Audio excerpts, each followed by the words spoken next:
What's going on, everybody? It's Thursday night, and that can only mean one thing with the insiders. Tazzy spilled his drink somewhere. No, that's not what it means. Spilled something. He spilled something. We've got spillage. No, that's not what it means. It means that it's time for Impact Wrestling. Better than leakage. Yeah, is this? Yeah, it's true. Sorry. Yes. Well, you know, it's true. It is. And so it starts. Yes.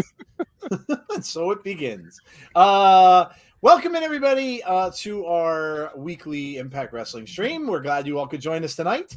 Of course, this is the first show after Bound for Glory, so a lot of things will be changing. We'll get some different storylines going forward from this. So will be a big show to watch to see what's going to happen next and what's going to go on. There were a lot of surprises at Bound for Glory, which I'm going to actually let Jeff was there for the show, and obviously for the tapings and stuff. He's not going to talk about the tapings because that'll spoil everything for tonight. But Jeff, talk a little bit about the about Bound for Glory and what you saw, man. I know a lot of us saw you there. Yeah. He was right in the middle of Josh Alexander and Eddie Edwards match. You can kind of see him in the middle. He was acknowledging he believed in Joe Hendry with the arm wave up in the air. So that was awesome. So yeah, tell everybody about your experience at Bound for Glory.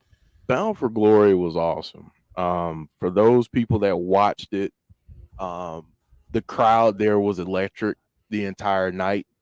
Everyone was hype. Everyone was into the show. Great matches. I mean, honestly, to see those matches live, I don't know how they came across on pay-per-view, but seeing those matches live, man, just what an experience. And I've seen a lot of the wrestlers talk a lot about the atmosphere and everything in Albany. So I'm really happy that Albany turned up when it came to the shows. I'll be honest with you. I did not stay for the tapings because I don't know if people have heard this, but there was about an hour and a half delay on Saturday for the tapings. And do you know what caused that delay, folks? An ambulance not being there.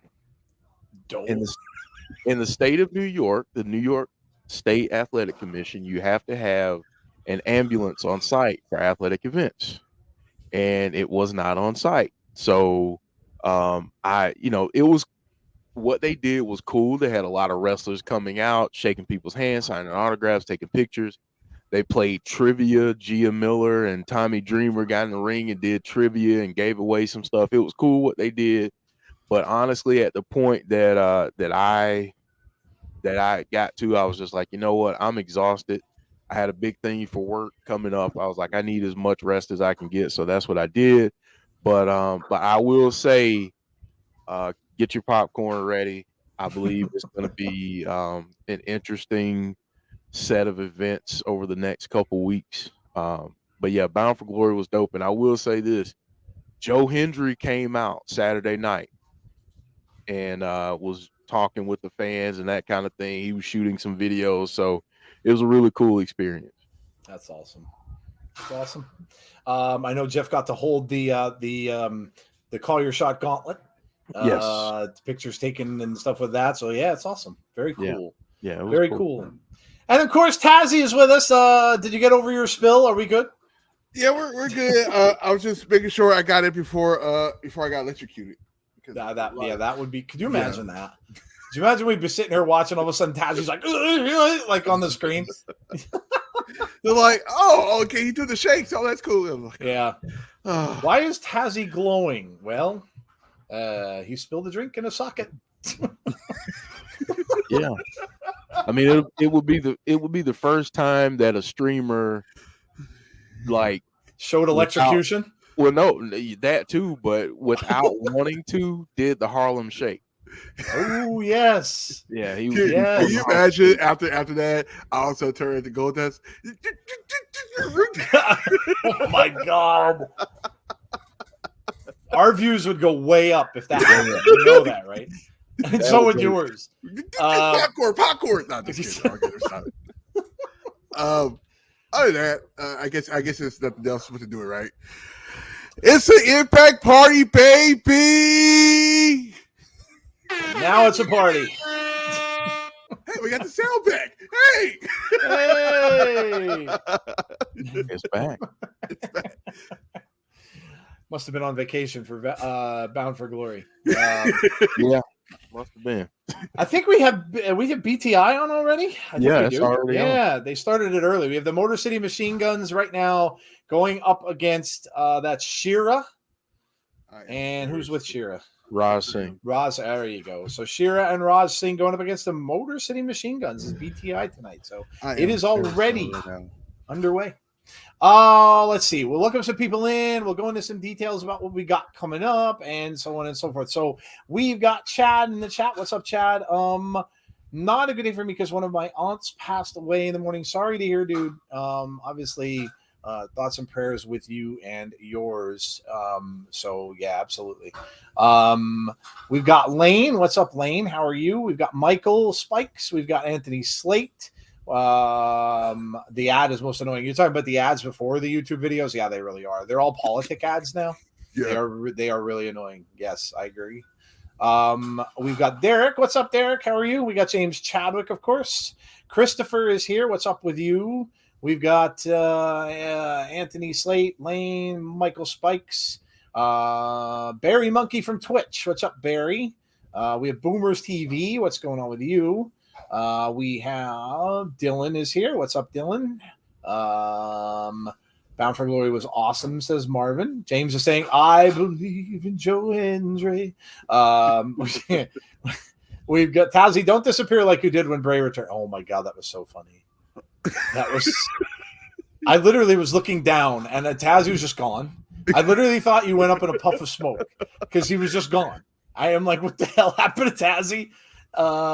Everybody was here for what happened with me. Let's just say I had to fix my couch.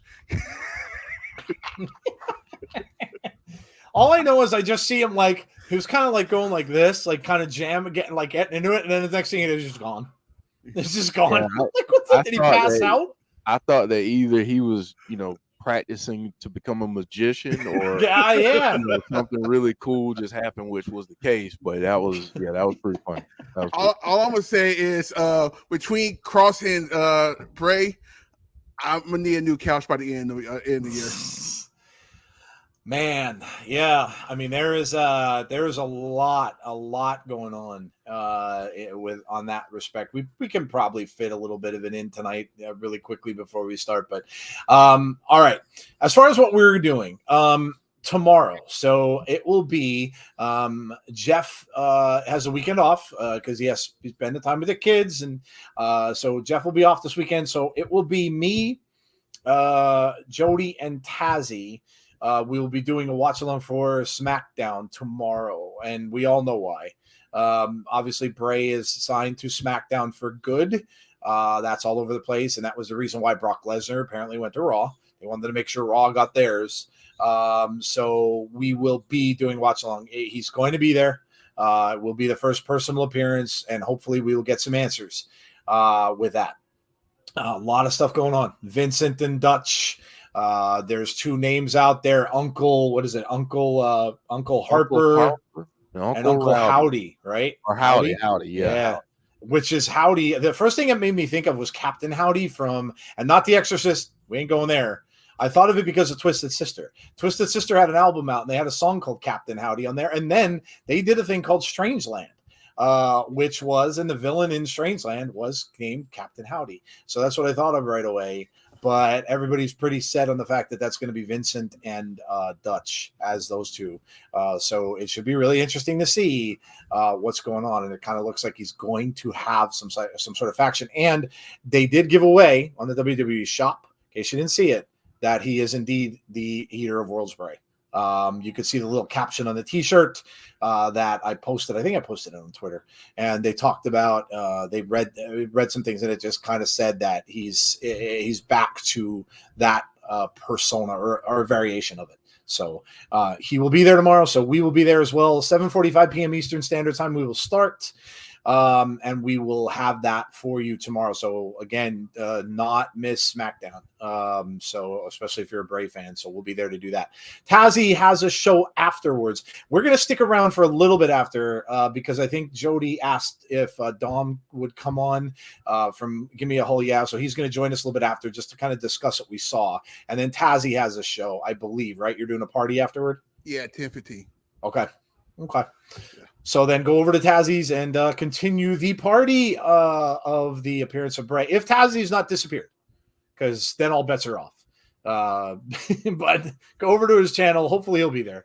If not, you'll have the voice of God. Dan T will be there, and you'll just hear him booming out of the sky. So join him for that. Nothing Saturday, nothing Sunday this week. Again, it's our normal week off. And then we'll be back on Monday. It'll be Jeff and Jody will be back with Abby's Window on Monday. So make sure you join us for that. That's pretty much can't miss. And Tazzy, you could let everybody know what else you've got. I don't know what you got beside tomorrow. So I had to make a decision on the tailgate parties because it was making. I'll be honest with you. And this is coming from a YouTuber head. It wasn't making good numbers on the tailgate party because I had to do it too early because I'm from the West Coast. Yeah. So we're still doing the after parties, but I'm gonna tell you guys this: we can go as long as you want on the after parties. Because quite frankly, I can because I'm on the West Coast. So we do that. The NXT's that's actually, believe it or not, that's a go home show for NXT this Tuesday coming up. What else is going on? Thursday, nothing. The Friday, Friday, the after party for SmackDown again, of course. And next Saturday, Halloween Havoc. Oh yeah, we will start at 7:30 p.m. Eastern Time because we got to do predictions. I'll never watch another Halloween Havoc again. It absolutely ruined me the last time, so that will never, ever happen again. Come on, can we do it again, but with the camera this time? Although Dexter Loomis is now on the main roster, so God only knows, because he caused all that, so I blame him. But yeah, no, I was ruined. I was absolutely ruined after that last one. So, well, yeah, there you go. So Tazzy's got some stuff coming up again. So lots of stuff happening. And then, of course, we'll be back next Thursday for Impact as well. So, okay. Well, I think it's time we get to the card. I guess we'll talk about the card. Of course, we just saw BTI, so we'll discuss what we got tonight on the show. We had Motor City Machine Guns versus Raj Singh and Shera. I'm imagining the Machine Guns won. I didn't get to see the final. Did they win? I guess, yeah, I didn't. I would imagine they won. I mean, it's not. I wasn't paying attention. I wasn't either. See what happened was. I wasn't either. So you can see it's a very small card this week, and which usually happens after a pay-per-view. So we've got some crazy matches, though, starting with a 6-way X Division match, which will be insane. Trey Miguel, Laredo Kid, Kenny King, Alex Zayne, Yuyu, and Black Taurus. So a 6-way X Division match. This could start the show or it could end the show. We'll have to see what they do. They like to start stuff with X Division matches, but this is going to be insane. And maybe point the way about who is going to challenge the new champion, which is Frankie Kazarian. Of course, he beat Speedball, which was shocking, and took that title off of him after the long run that he had. So maybe this will go a long way to see who will be the next in line for that title. So, Tazzy, I'll start with you. Who do you think wins it? And if it is going to be for the title, who do you think out of these people in that action is going to be the next one in line to challenge? I plead the fifth. Man, it's tough because you kind of want to put someone like Trey Miguel into that because we're getting to the point like now that people are leaving to become for better, greener pastures and stuff like that. Well, so you might want to keep him happy. I'm keeping it real with you. So I'm gonna say Trey Miguel. I think they're gonna pull the trigger and put Trey Miguel back in that main picture. Just keep it real, yeah. Jeff, what are you thinking? Well, just so people know, I did not stay for the taping, so don't think I'm spoiling anything. I'm not. Don't, okay? Just honestly, I could see Kenny King or Black Taurus winning this one. I think it's interesting. I don't know how people felt about the title change with the X division. I've been off of Twitter until today. I'm back. Yay me. I'm back. Yeah, many people might not like the fact that I'm back in the next couple days. Stay tuned. But I can see Kenny King or Black Taurus. I'm gonna go with Black Taurus. I was gonna pick the same. He's been on a roll, winning a lot of matches and stuff like that. So I'm gonna agree with you there. I think he's gonna continue his hot streak, and I think he's gonna, whether or not he'll get that match with Kazarian soon. But I'm gonna go with Taurus as well. I just think he's on a hot streak. We don't know what's going to happen with Kenny King. I know that I don't know what the status is of his contract. I do know PCO is staying. Of course, Taven and Bennett and Maria are gone. So I don't know what the status of Kenny King's contract with them is, and I don't know whether he's sticking around. So we'll see in the next couple of weeks, I'm sure. And if you haven't heard, Mia Yim is also a free agent as well. So did say that she has things she would like to accomplish back in WWE. So, we'll see if Triple H goes and gets her. But wouldn't be surprised that if she also could very well go to AEW because her husband's there. So, could see her in either place, really. Okay, next up. Whoa, Tazzy. We have a no DQ match between Killer Kelly and Tasha Steelz. No disqualifications. That means that it probably could be Savannah Evans that could get involved easily in this. But no DQ with Killer Kelly and Tasha Steelz. I'm going to make you wait. Jeff, what do you think of Killer Kelly and Tasha Steelz tonight? Yeah, Tazzy is going to be in trouble. I was trying to find a sound to say what Tazzy is probably thinking right now, but I can't find it. So we'll just go with this one. We'll just go with that one because he's going to be in trouble tonight. But listen, I think they're doing some good stuff with Killer Kelly. Yep. I liked how crazy she got after Victory Road. I like that. So I'm gonna roll with Killer Kelly on this. Tazzy, my brother, good luck. And may the odds be forever in your favor.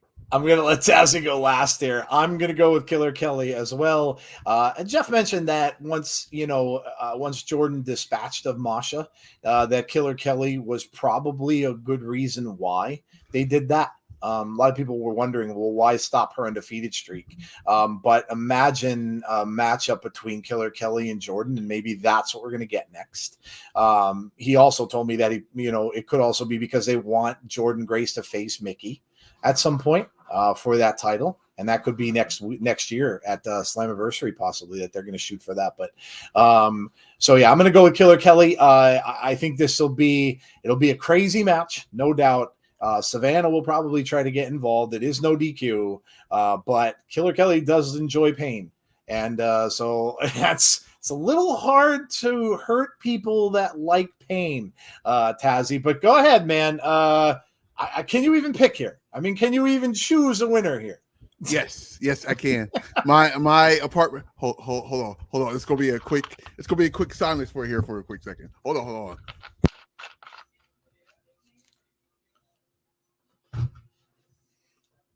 If I had the Jeopardy sound. So I had to turn all my lights red in the apartment. So okay. Yeah, I had a dream about this before. I don't think we want anything to do with that on the show. Nope. But yeah, I'm seeing red. It's partly you might. This is perfect because because the next pay-per-view is in January. It's called Hard to Kill. The Friday 13th edition of it. Is that the Friday? Is that a Friday the 13th? Yep. What? Oh, it is? Oh, I'm wearing my hockey mask the entire show. I will have a hockey mask on for the entire show that night. I'm telling you right now. That's awesome. Wow, that's cool. That's really cool. So you're going with Killer Kelly, I guess, right? You're turning your back on Tasha. All the way. All the way. All the way. You know, I saw her eye that other dude. But it's all good.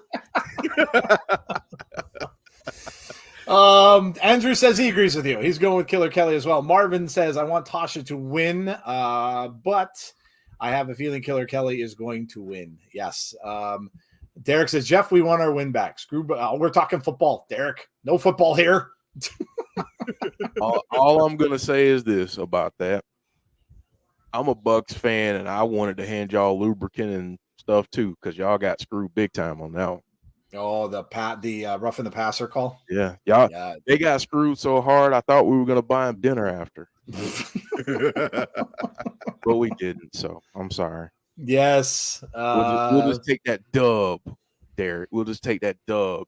As long as Tom Brady is the quarterback, I don't give a crap how cheap the win is. I want to do it because after he leaves, we're gonna suck. So, you better enjoy it. Yep. I'm enjoying it now. You better enjoy it. And as far as you, Derek, I'm sorry, man, but the Falcons just aren't that good. They're not very terrible. They're not very, very terrible, but they're really Marcus Mariota. Yeah, you guys need a quarterback. You guys need a quarterback. Until you get that right, you're not going anywhere. But all right, sorry, I'm pissed. Oh my God, the smut of the night. I know, it's horrible. Hey. All right, moving on. We've got Matt Cardona.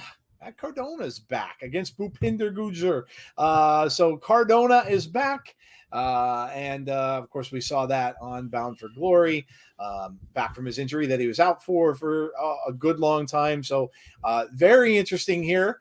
Gujjar has been on the rise lately. And of course, he just went up against his best friend. He was going up against Brian Myers for the longest time. So now he gets the other half and goes after Cardona as well. So I'm going to say, Matt's back. I'm going to say Matt Cardona probably will get the win here. Since it's his first match back, I would say that Cardona will probably get the win. So get back on a streak, and then we'll see what ends up happening with Matt and where they're going to go with him. So, Jeff, what do you think of this one? I got Cardona. I think it was cool seeing him come back. Mm-hmm. We got a lot of surprises in that Call Your Shot Gauntlet match, which, by the way, was just tremendous. Yeah. The whole thing was just crazy, and I loved every minute of it. You can actually see me enjoying every minute of it if you watch on Impact's YouTube. Just saying. But yeah, I think he's going to win. It's great to have him back, and I'm interested to see what happens after this match. I want to see what happens, and not necessarily tonight, but just going forward.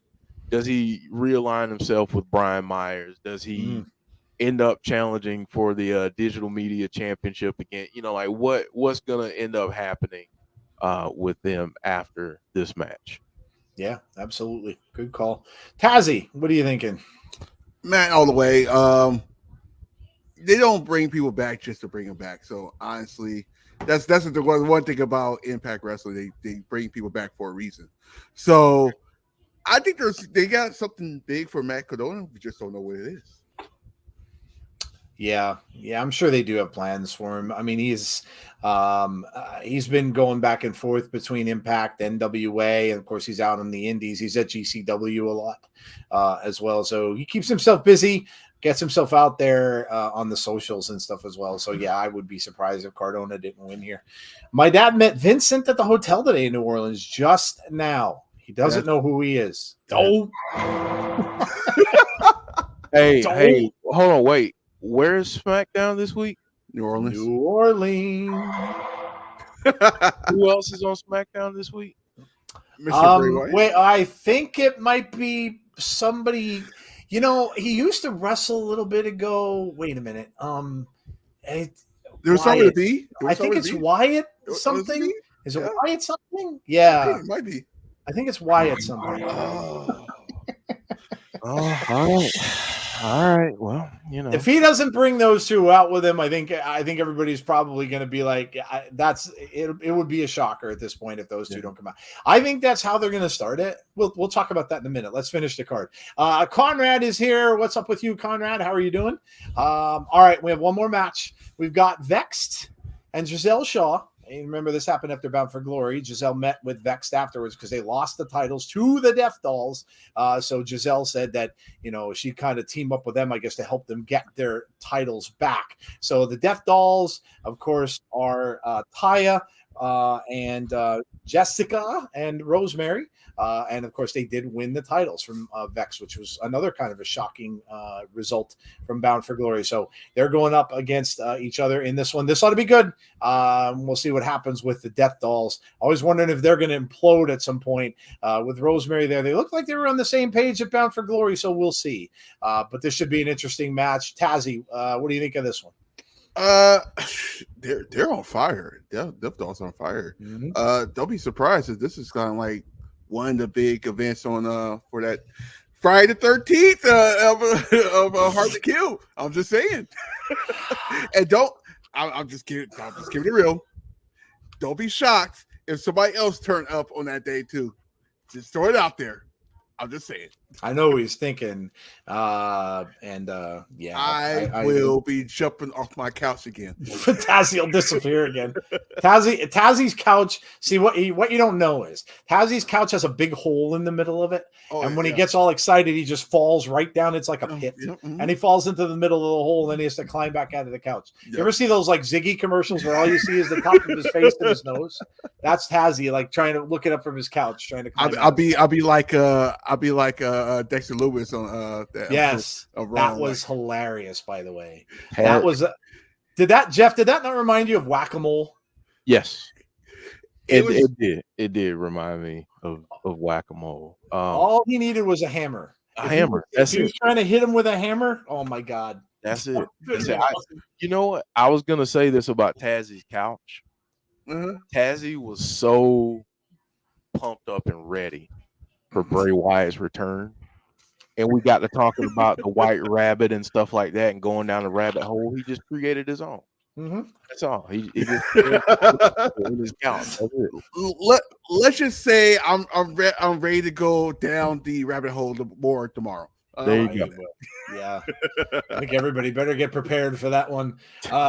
John Kessler says Death Dolls are going to win. Vexed and Gisele Shaw are going to win, says Marvin. WWE Shop DX t-shirts are out there. Oh, yeah, they are. The Bray Wyatt t-shirts up there too. That's a pre-order, by the way. It won't be out till November. Can you believe that? I ordered mine I'm saying November. I'm like, what? Yeah, it was a pre-order. They didn't really specify that on there, but yeah, they probably should have said it's a pre-order. Susie, and Susan, says James Chadwick. Yes, that would be an appropriate day for her to come back to on Friday the 13th. I have to say, when Wyatt came out, I was like, "Where did Tazzy go?" Yeah, we all were. We all were. All right, there's tonight's card. Should be a good show. We should get some storyline stuff, and of course, don't forget to Josh Alexander will lead off tonight's show. So the champ is leading off the show. We'll have to see where or who is going to come after him. We know what happened with Bully Ray. He won that cup, so he has the challenge. So we'll see. Is he going to come out and challenge Josh Alexander to a match at some point tonight? Are we gonna? We'll find out right away because Josh will be on the show first. Okay. Let's go to our next best thing that we do every single Impact Wrestling, and let's talk about food. Let us know what you had to eat. We don't care what meal it is, breakfast, lunch, dinner, whatever. We don't care. Let us know what you had to eat today. We always like to do this. It gets everybody else hungry in the chat. And then, it's been proven that when you're hungry, you pay more attention. So there's a method to our madness. Really? Yes. Look it up. It's been psychologically proven when you're hungry, you tend to pay more attention. I was told that by a teacher in class, although they probably lied to me just because I wasn't paying attention. They probably made Tazzy's looking it up. I think it is true though. I want to say it is true because it's like when you have a full stomach, you get tired. So I think it is true. I think I did read that. Anyway, in not so scientific terms, the term that I use for when I eat and get sleepy is called the itis. The itis. Oh, I've never heard of that. Oh, I never heard of it. It's a great feeling. It is. I never heard of that. Yep. So it's kind of like after a turkey on Thanksgiving dinner. Is that different? Exactly. No, it's the same. Yeah, it's that same. It's that same feeling. Absolutely. That's like what's the name of that medicine that makes Benadryl? Yeah. Turkey's like Benadryl on Thanksgiving. You eat that, man, you're just like in the couch snoring. Like an hour later, you're out. Yeah. All right. Speaking of food, let's see what everybody. James Shadow saying right. Macklin should have won. I see. I might be old and forgetful, but I do remember weird stuff. I don't remember important things, but I remember really odd and stupid stuff. Crazy. So yeah. Just hope TV isn't jacked up. Power blipped off twice last night during a storm. Hasn't been acting right since, says Heather. Well, I hope so too. What's Macklin the storm? One, said James. Josh is our champ, says James. Derek says smothered chicken, rice, and gravy. Sounds good. Steak pie and boiled new potatoes, says James Chadwick. Chicken parm and penny pasta, says John Kessler. Rosati's Pizza. That must be a local pizza place for Andrew. All right, there you go. Had pizza and wings for lunch. Skipped dinner. Spicy chicken tenders. No breading. French fries in the air fryer. Well, I love French fries in the air fryer. And sliced meat toast, says Heather. It is real, Joe, says Derek. See, I remember stupid shit, man. That's just how it is. I don't remember like stuff I should, but I remember dumb stuff. I hope your TV isn't jacked up too. That would suck, Heather. Rice and chicken, said Marvin. Rice and chicken, says Christopher. Look at all these good people eating healthy. Get the itis during the holidays. Take a nap, then wake up for another plate. LOL. That's it. That's the game. AKA dessert. Dessert. Yeah. Oh, you know what? Sometimes though, you got to go back for second and thirds of the main stuff, and then you get that dessert up. Especially when you don't have nothing to do. They sure you have nothing to do the next day. You're like, oh yeah. I mean, I have a strategy on Thanksgiving. Around noon, that's first lunch. You know what I'm saying? First lunch. Then you get the itis and you go watch a little bit of football, and then you go into second lunch, and then you go into third lunch, then you go into pre-dinner, and then you go into almost dessert time, but I'm just eating a little bit of it before I go into dinner, and then you go into dessert time. That's my strategy. All I gotta say is I'm working out now, so Thanksgiving is gonna be so much fun this year. I'm getting food on top of food. I'm just throwing it out there.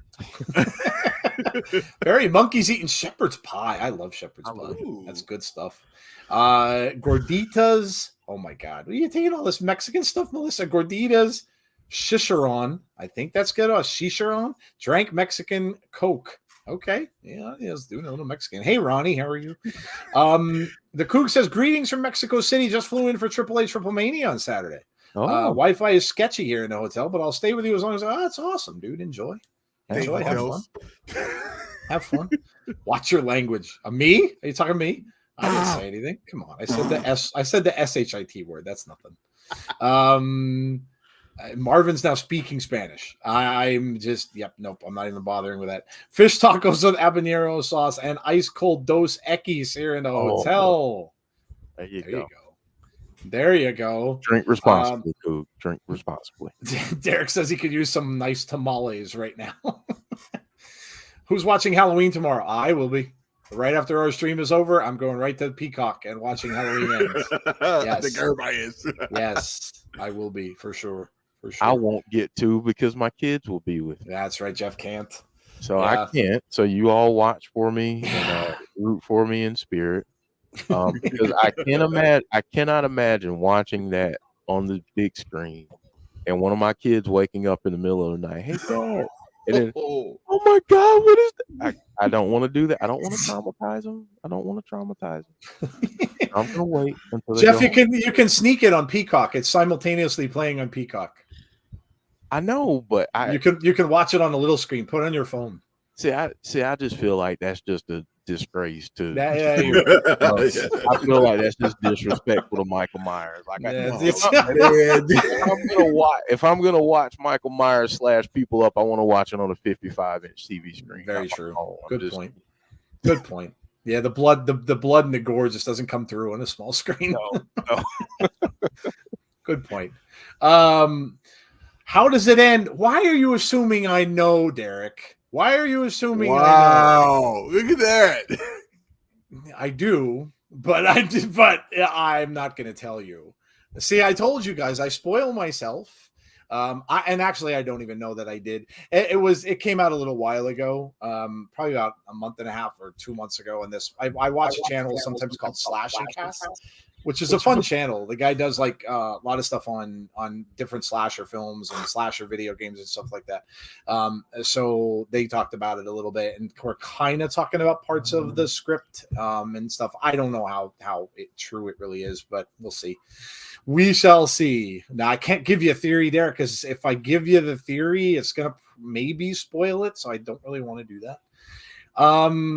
What's up, insiders? Hey, Damien, how are you? I know Damien met Jeff. Yeah, Damien and Andrew, we met in Albany, so shout out to those guys. We took a picture.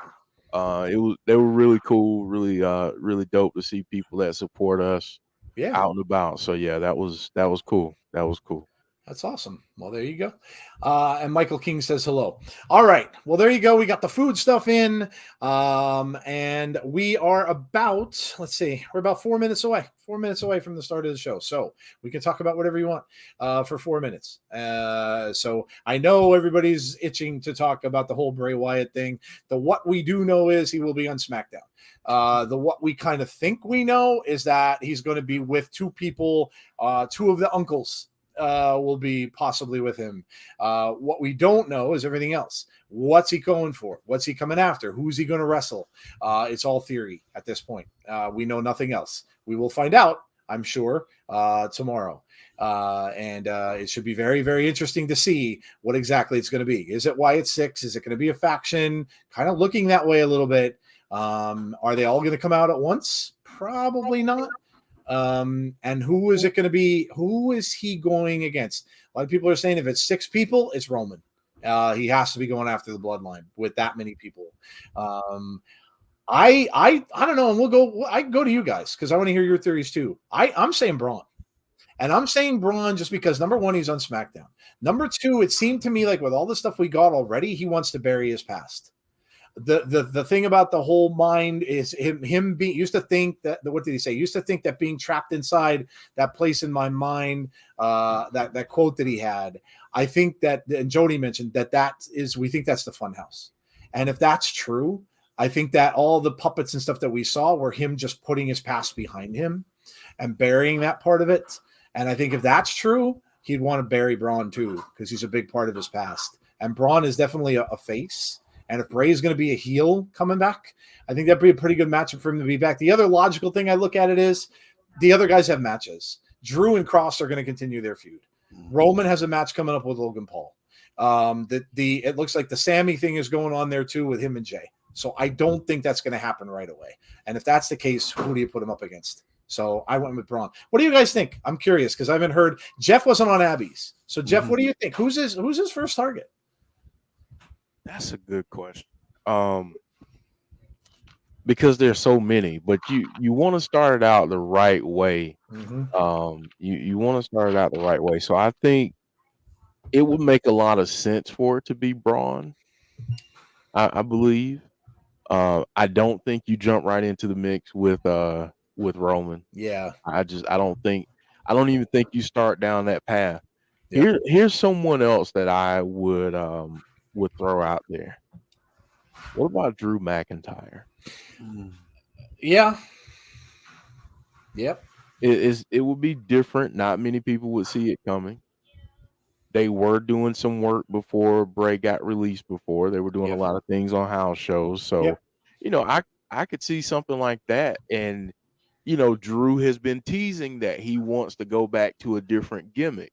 So what better way than to have him, in this program with Bray, lose ultimately and kind of go back and quote unquote reinvent himself. So Just a thought.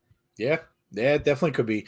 And yeah, if you don't remember, people were showing pictures of house shows. This is back when Bray was still around. And he was wrestling Drew a lot as the Fiend. So yeah, absolutely, certainly could be. Tazzy, who do you think it'll be? Isn't it funny that we're trying to get in the head of Wyndham? You know how hard it is to be in the head of Wyndham? I'm just doing that. Wowie. Yeah. Just saying.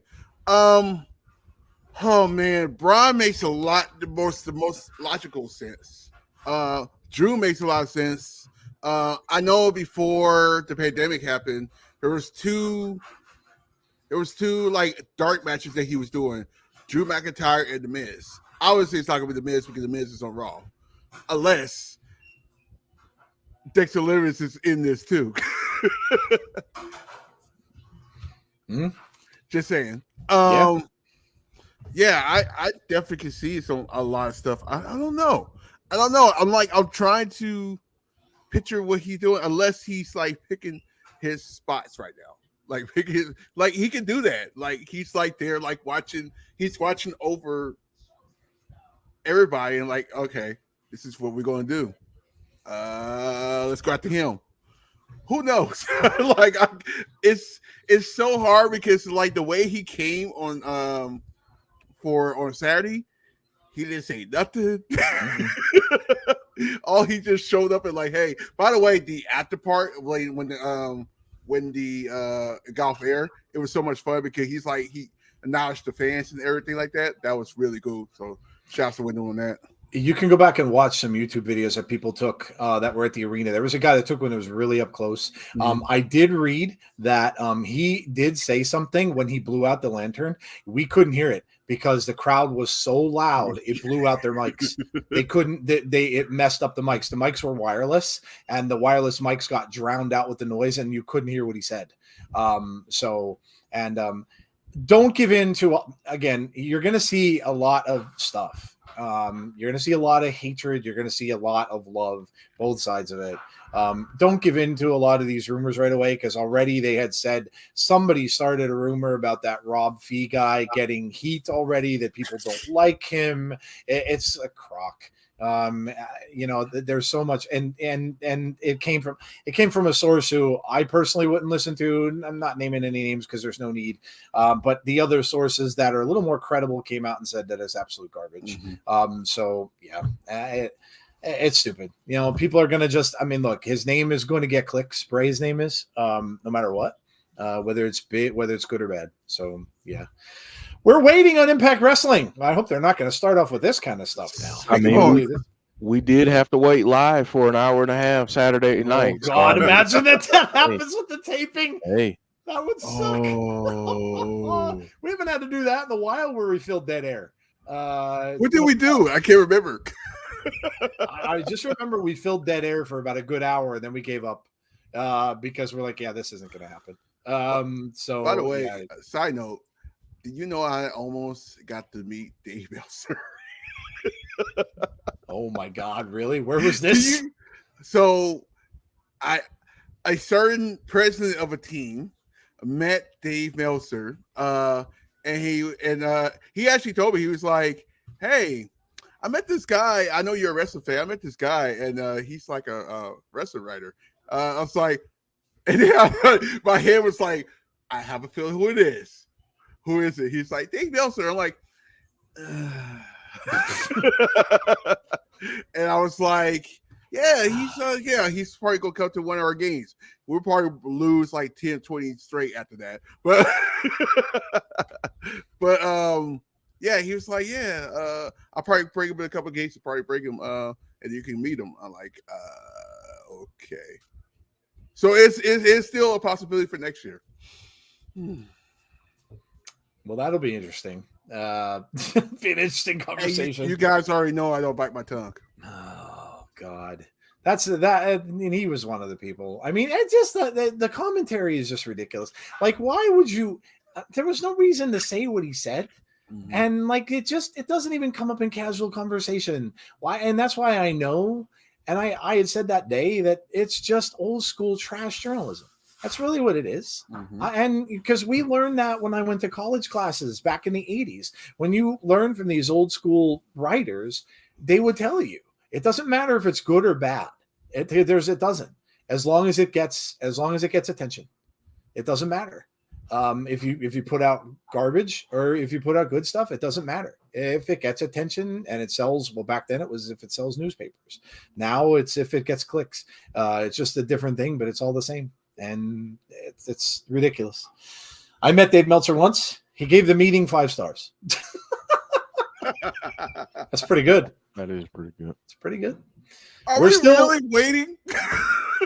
Listen, hey, they want everyone watching to experience what Jeff did. Have the same experience of the live crowd. I'm telling you, this is a very, very intricate scientific experiment that Impact Wrestling is doing. They want us to all experience the same thing. So, I mean, he might not be wrong. Because this is the first time that this happened in God knows how long. We haven't had this happen in forever. Right. And now we're wow. Alicia's here. What's up, Alicia? How are you? No worries being late. We're all late sometimes. If you meet Meltsy Boy, tell him to clean his office. Is everything screwed up tonight? This might be. Well, like Jeff said, he was there and he went through a bunch of delays. So maybe they didn't fix the time on the YouTube channel. Did you have same seats for this taping? Derek wants to know, Jeff. No, well, I'll tell you what I did, and not to pat myself on the back, but I ended up giving my seat to a dad with his son. His son is autistic and really wanted to be up close and personal, meet some of the wrestlers and that kind of thing. So I, gave my tickets up, wanted them to have a good experience and have that happen. So yeah, that's what I did. I'm glad that I did it. They were not the same seats. It was the opposite, which, it was funny because it's the opposite side of the ring, front row. So, but yeah, that's what I did, and I don't regret it. Glad that I can help somebody, have fun at a show. That's awesome. Hey, real quick, they announced it. Hi, all apologies. I can't read the rest of it though. James Chadwick said, put a message in the chat saying, "Hi, all apologies in the delay. Just looking into fixing the issue and hope to have it fixed soon." That's not good because the last time we had that was the last time that we were on waiting for an hour. So let's hope they get that fixed quicker. Speaking of Halloween ends, I watched Halloween 4 and H2O. I always liked Halloween 4. I have a special spot in my heart for that one because that was the one where Michael comes back after that debacle. That was Halloween 3, which I actually like now. It was, it's not a horrible film. It's just not a Halloween film, even though that's what it's called. And H2O, yeah, they're both good. I liked Halloween 4. It was kind of brutal. There were some good scenes in that too. The scene where you saw Michael in the gas station, I loved that. It was creepy. Yeah. You remember that when he had the bandages and stuff on him? Yeah, I dug that. That was actually really good. I like that one. Oh, and Joe, can I plug my my other content while we're here? Oh yeah, go ahead, dude. As we're talking about horror movies and wrestling. So I'm on a podcast, Movies to Be Murdered By. We're on all podcasting platforms. This week's episode, which we recorded a little bit earlier, we are talking about They Live, starring the one and only late great Roddy Piper. Best fight scene ever in a movie. And hold on, I'm proud. Hopefully, we don't get a copyright for this. If so, you know what? Kiss my butt, YouTube. Here we go. I come here to chew bubblegum and kick ass.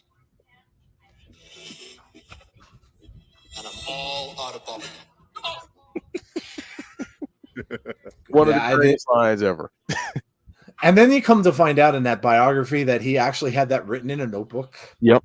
And he was going to use it as a wrestling thing. Mhm. And John Carpenter, the great director and musician, John Carpenter saw that. And he's like, yeah, that has to go in the movie. Roddy Piper was awesome. He really was. And that is such a good movie. If you have not seen it, you don't know what you're missing. It's really, really good. Halloween's up now. Oh, don't tell me that. I gotta watch that now tonight. I guess that do make sense because they do do it like 12 or 9 p.m. Eastern time. I mean, you know. Oh, they do it Pacific. Yeah. It's probably I was gonna. I had something I was gonna watch. I was just gonna watch Chucky tonight. So now I'll watch Halloween. I'm so behind Chucky. I'm 2 episodes behind. There's only 2 out. Okay. There was only 2 out. So it was episode 1 and 2. I've only seen episode 1. I didn't watch this week's yet. I was gonna watch that tonight. So it is out. They released it. It's out. Well, I'm gonna watch that then afterwards. It's on right now. So yeah. If Impact doesn't come on, maybe we'll put it. We'll do half a watch along of Halloween. Hey, why not? Why not, man? We'll all watch Halloween together. There you go. W Impact. W. Can I share something about Impact? Oh. Hold on. I thought it was coming on. For a minute. No, nope. Nope. I will say this. Kudos to the wrestlers of Impact because during the delay that we had live, they came around, they met all the fans, took pictures, did all that stuff. I met Gisele Shaw, she was awesome. Met Tommy Dreamer, he was awesome. But they really do a great job of caring about their fans and connecting with their fans. So shout out to them. We thought this was fixed with Impact, this kind of thing. They use Restream? Well, there's part of the problem. That's part of the problem. They're horrible. I was about to say, okay, I don't need to go that unfiltered. But I will say, for folks in Impact, if you're listening, StreamYard, that's what we use, you could do the same thing, and it's a heck of a lot better. A lot easier. Stream. So just saying, you can do the same thing and upload your stuff later on and have it play. So just saying. But yeah, hopefully they get this ironed out because this is the kind of thing where, and I noticed that we had someone in the chat that said this is the first time they're watching in like 8 years. This is the kind of thing that can cost you new people because it's like, well, why am I going to watch this if they're having these kinds of issues? Everything else I watch doesn't have this kind of issue. Mm-hmm. So the one thing that I'll say to the person that said that they're back after 8 years, give it a chance. This is a one-off. This hasn't happened in a while. So give it a chance. I promise you, once the content comes on, once you see the product, I think you'll enjoy it. They said it's on. Kook's saying it's on Pluto. Are you sure it's not a repeat of a different one? Because Pluto doesn't usually show the live. Right. They have a channel, but they don't show it live on there. So you might just be seeing a different show. I've watched it on Pluto already. New Halloween film is free to watch, and it's on Peacock. Peacock debuted it the last time too. So if you have Peacock already for WWE, you can watch it on there. They debuted it the same day as the film, the last time too. So this is the first time it happened. Yeah. I mean, this hasn't happened in forever. They started doing YouTube or what, like last year or late last year? Yeah. It hasn't happened. That's the last time it happened. Yeah. Yeah, like Jeff said though, this doesn't. I mean, it used to be a regular occasion. But like he said, it's not a good look, especially if you're getting people to pay for the channel and stuff like that on YouTube to watch it. This is the little things that they got to do better. And we've said that before. We're here till 12 a.m. You guys, this is awesome. We might be doing a Michael Myers watch along instead. Oh my gosh. Halloween SZN is the best of the year. What's SZN? What the hell does SZN stand for? Halloween season. A season. Oh, season of Halloween season. Sorry. Good move. Okay. Yeah, season. I get it. See, I'm a little slow in the uptake, but I do know stupid things. So look, yeah, I mean, I may not get that, but I know stupid things. This is how I met you guys when the stream never came on. I was looking for it and stumbled across you guys. Best decision I made clicking. Oh, that's what I tell everybody. Be patient with everything in professional wrestling. I'm not that clued up for Impact. Is the event live? No. Their events that are on weekly are taped. So they tape them ahead of time. That's why Jeff was saying earlier that he's not going to spoil it because he was there for some of the tapings. He didn't stay for all of it, but he was there for the taping. So normally they'll do a pay-per-view live and then they'll do tapings after, and then those tapings are shown on Thursday. So no, this show is not live. They tape it and then they broadcast it on Thursday nights. So yeah, it's apparently they're using Restream, which is horrible, to do this, and it messed up and it's not working. I mean, heck, OPS was doing this better than that. Probably trying to save money. I think Restream is cheaper. I think because we ended up trying that on our 80s show that we do, and it sucked. They only allow, like, green screen wise, they allow one. So there's my co-host doing. He has his green screen, and I'm sitting there with my big green screen that you could see. They're terrible. Restream's horrible. So why they're using that, I have no idea. Dang, now I'm worried. The Sling app working on her TV, not ours. Heather, it may not matter. It may not matter. At what point does Jeff just replicate the show he saw with action figures? That would be amazing. Oh, who made that comment? Who made that comment? Stop. Who was that? You're busy. Where do I find that now? Here we go. Was that comment? Here we go. Dork Night. You know what? Wait, hold on. It's the Hulk. It's blacked out Hulk. If we have a much longer delay, I'm gonna go get my son's action figures, and we're gonna have That was the comment of the night. That was you went comment. Yeah, that was without a doubt comment of the night. That was fantastic. That was fantastic. That was awesome. Oh, that was really funny. Terror on Tubi, says Brandon. It's Pluto Latin America. I think they show the tape match. Oh, okay. Now then maybe it's different over there. Then maybe you might be getting. You know what? Well, I'll be right back. Okay. Back. Oh no, he's getting the action figure. Stop it! Stop! This stream went off the rails. It's gone. It's gone. Thank you, Impact. Well, you know what, Coog? You may maybe you should just. Oh, look at now we got bots. Now the bots have joined. Of course we do. The bots have joined. Are you shocked? Are you shocked? The Coog, you might have to narrate. I mean, maybe you narrate. Sites. Oh, I'm gonna go cook some food. Yeah, you may as well, RK Shuttlesworth.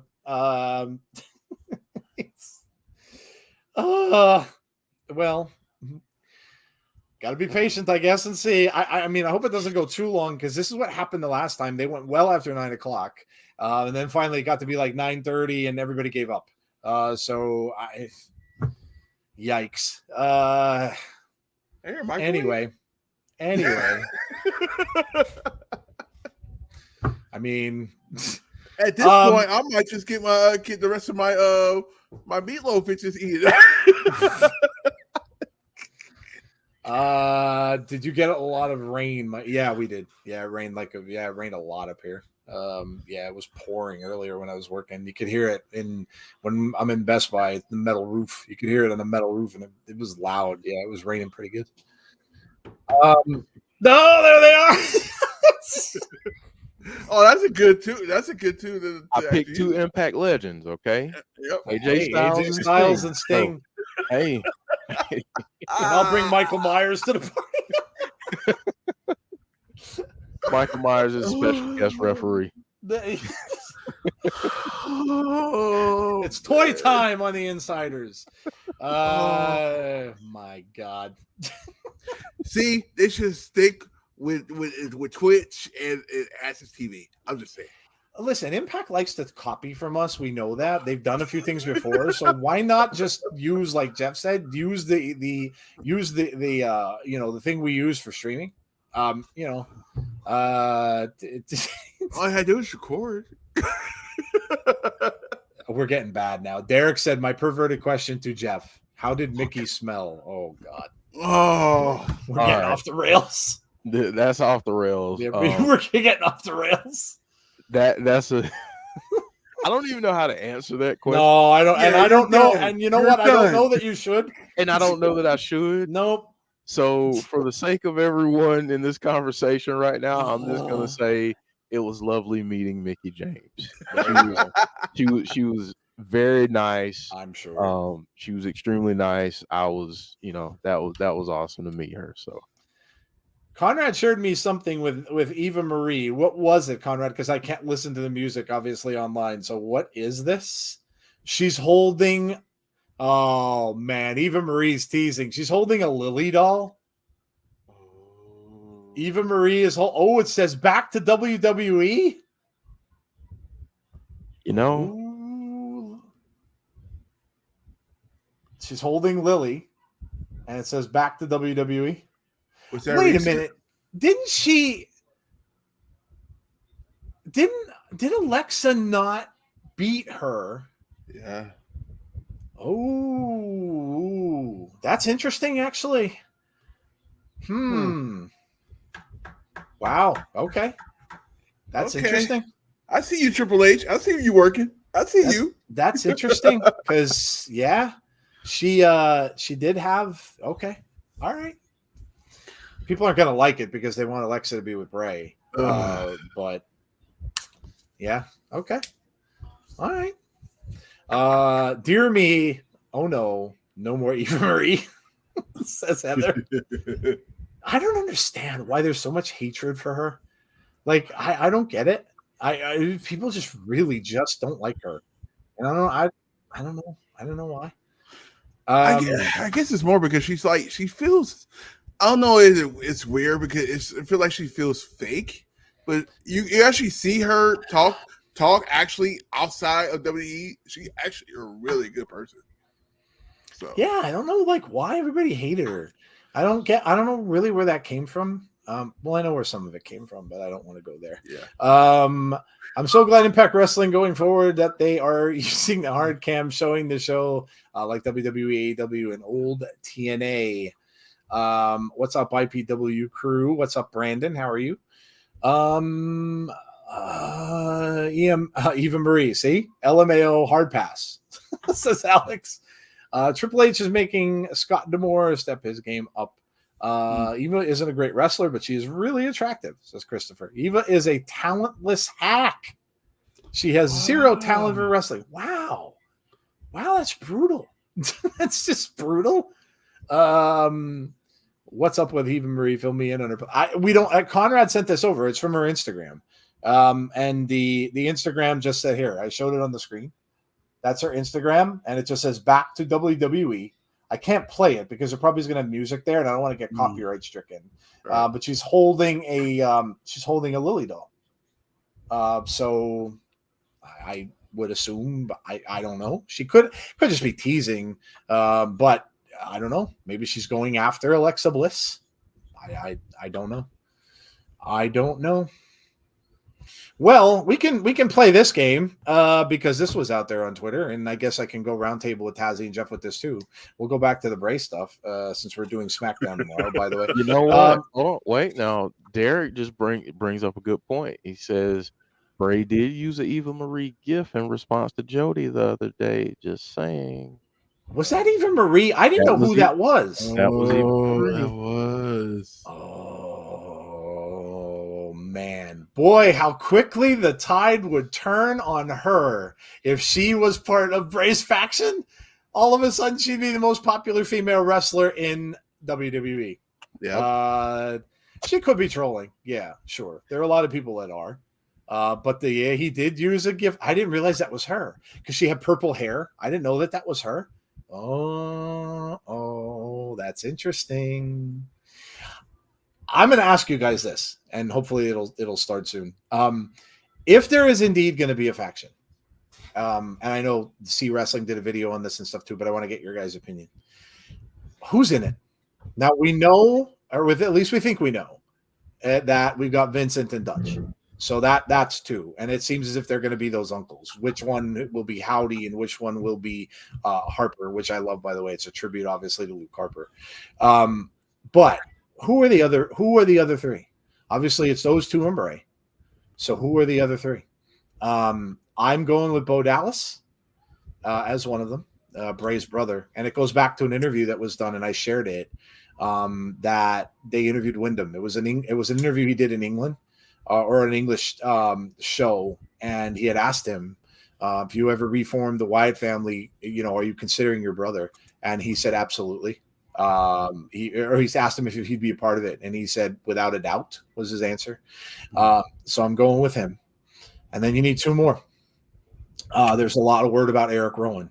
Rowan is, people are already saying he was in talks with WWE. I don't know if that's true. It hasn't been confirmed. He is certainly tweeting out weird stuff for a while now. But again, he could be trolling as well. I'm going to say Eric Rowan. And then everybody's thinking a woman. If I'm putting a woman in there, and this is just my way of thinking, and Jeff, like I said, I'm interested to know what you think about this too, because you're a big horror nut as well. If they're going to come up with a big bunch of guys that are long beards, backwoodsy, crazy people, you have to have a woman who's going to match that. Mm-hmm. And I can't see that being Liv Morgan. I can't. She would have to change her entire look, I think. Because to me, and it's not an insult to her, she's too pretty. I don't think she'd fit that. If you're going to do, when I think of that, I'm thinking Texas Chainsaw. And I'm thinking when you see like a female, like when you saw the females in that family in Texas Chainsaw, yeah, that is not a Liv Morgan. Yeah, I got the perfect person for that. I have to hear what you think. I thought if I'm going with a wrestler, I thought Nikki Cross. Yep. I agree. Is that who you were thinking? Yep, that's exactly who I was thinking. See, that's who I think would pull it off, because Nikki can be crazy. Mm-hmm. And she can mess her hair all up and get her hair like all over the place. I think she'd be much, much, much better than Liv Morgan. I just do. So there you go. Jeff agrees with me. But who do you guys think are going to be the people in the faction? Do you agree with me? Do you have other people that you think will be in there? Whoever wants to start, doesn't matter. Just chime in.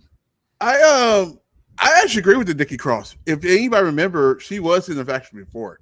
If people remember, and she was like that.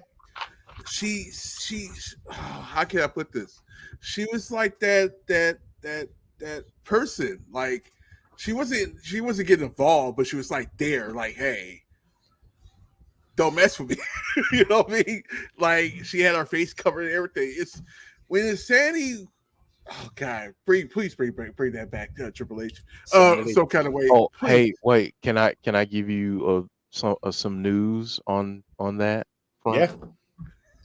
Someone else's contract is coming up in a couple months with Impact, and he just happens to be the leader of Violent by Design. I'm just gonna throw that in there. It's like the Queen song. And another one's gone.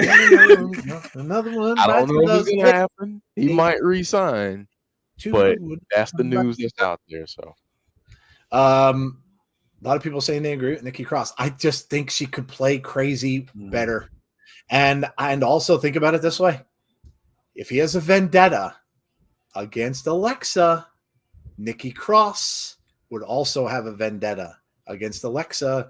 They were partners, and Alexa turned on her when she was evil Alexa. So she's got beef with Alexa. So that would fit. I like Liv Morgan. I do. And I get she had that little dark moment and whatever. Apparently she snapped out of it now and she said it was just weird. She put out a tweet. It was weird. I just don't think it's going to be her. I don't see her playing that type of character. I just don't. Any other guys you think that would be different other than Rowan and Bo Dallas? Do you think there'd be anybody else that you can think of? Some people are being real creative with this. A lot of people are going into ROH and picking some other people from Ring of Honor and stuff like that. So is there anybody else you would think it would be instead of Bo and Eric Rowan? T-Bar. I need to start calling him by his real name. But anyway, yeah, the Kovic. If you guys ever see his skills in the ring, you guys remember the whole Keith Lee and the Kovic matches? Oh yeah, his matches were awesome in NXT. You get him with a character like that, I think it's perfect. Honestly. Yeah, I could see that, and he definitely needs to be repackaged, no doubt. Yeah. No doubt, and he could be. Listen, each group. I mean, Bray always had a giant. A big, like a big dude who was kind of like the enforcer of the group. I could see Vincent and Dutch being his tag team. So they would be the ones who would go after like the Usos as the tag team matches. If you're looking at all different kind of matches from all these people. But yeah, it's Nikki Cross can go full Scottish. You'll not understand the word. Yeah. See, that's what I mean. Like just, like psycho Nikki Cross. I mean, everybody wanted her back anyway. Impact's losing a lot of wrestlers. Yeah, they unfortunately are. They unfortunately are. Did you see James's comment here? I guess this is the latest update from Impact. Hey everybody, we're looking into an alternate streaming option. Oh, good Lord. Whoa. We'll make the full episode available to everybody. Well, that's wonderful, but that probably won't end up going up until either later tonight or tomorrow. That's not good. Oh my God! Can I throw a name at you that I haven't heard anybody say? Yeah. And because I like being different, I'm gonna throw it out there, and you guys in the chat let me know what you think. What about Mustafa Ali? Yes, I would love that. Yes. Yeah, I would love that. Could you imagine him having? Change the hair up a little bit. He's got the long hair, but change the hair into like almost make it look greasy. Like make it just come down like over his face. Oh, he without a doubt could do that. Without a doubt, he's got the braids now. Yep. So you can do something a little bit different. But I think honestly, not, and I don't know how many people saw this, but he put out a video on Twitter where he gave like a 2.5 minute promo talking about he's done waiting at the back of the line. He's done. I think if you turned on the darkness for him, wow, he's an amazing wrestler. He is. There's no doubt. And remember, if you look at factions and you go back to Monday Night Raw with the DX celebration, every faction that has been popular always has a really good, what they used to call a cruiserweight. For Impact, it's X Division, guys that are smaller, but quick and stuff like that. You always have one of those guys. And even if you look at horror film families, there's always the tinier, sneaky guy. With Texas Chainsaw was the snaky dude that would have been. So they're always one of those in a faction. So yeah. That's a great call. Yeah. Side note. Speaking of factions, I think Hit Row needs to actually somebody like that. Need like a leader or something like that because he has Swerve, but he's not there, like right there. So you would probably have to get somebody that actually could be. Oh, how can I put this? The main event worthy. You got your tag team, you got your women wrestler, but you don't have that person. I think Carmelo. There you go. Carmelo will be perfect. Yeah. Carmelo will be perfect for them. They might need someone anyway because now they're going to be in that feud with Legado del Fantasma. So they're going to need probably someone else anyway. So yeah. Chelsea Green ends up going to WWE. Oh, I know she's another one that look. Jeez. Triple H is going to be ruthless. And they can't, big business can't care about where everybody's coming from. If they think they're talented, they're going to get them. And Triple H is a little different, a lot different from Vince, in the fact that he believes that good talent comes from other wrestling companies and good talent comes from the indies. So he's going to be more aggressive. If he looks at the body of work that these people have done in Impact Wrestling, Chelsea Green, like you mentioned, Mia Yim, looked at the body of work that they've done. They're more mature now. And why not? He would want them back. Yeah. I mean, like I said, it sucks for Impact. But Jeff was saying, then make an effort to assign these people to longer contracts, like they just did today with Chris Bay. So it sucks for us that are fans of Impact, because we're seeing all these people go. I think it's going to be difficult for them, because they put all their money in this whole Honor No More storyline. And they were the big heels on the show. Now they're gone. Vincent's gone. Matt Taven and Bennett are gone, and Maria's gone. That's a big hit. Who now is going to be your heel? And how can you just turn? Eddie Edwards on his own, it's not the same. So I don't know. I really don't know what they're going to do. I kind of think. And I was kind of hoping we would get a little more word tonight, but who knows? But I'd like to think that was probably the reason why Bully Ray showed up, and some of those other the veterans showed up.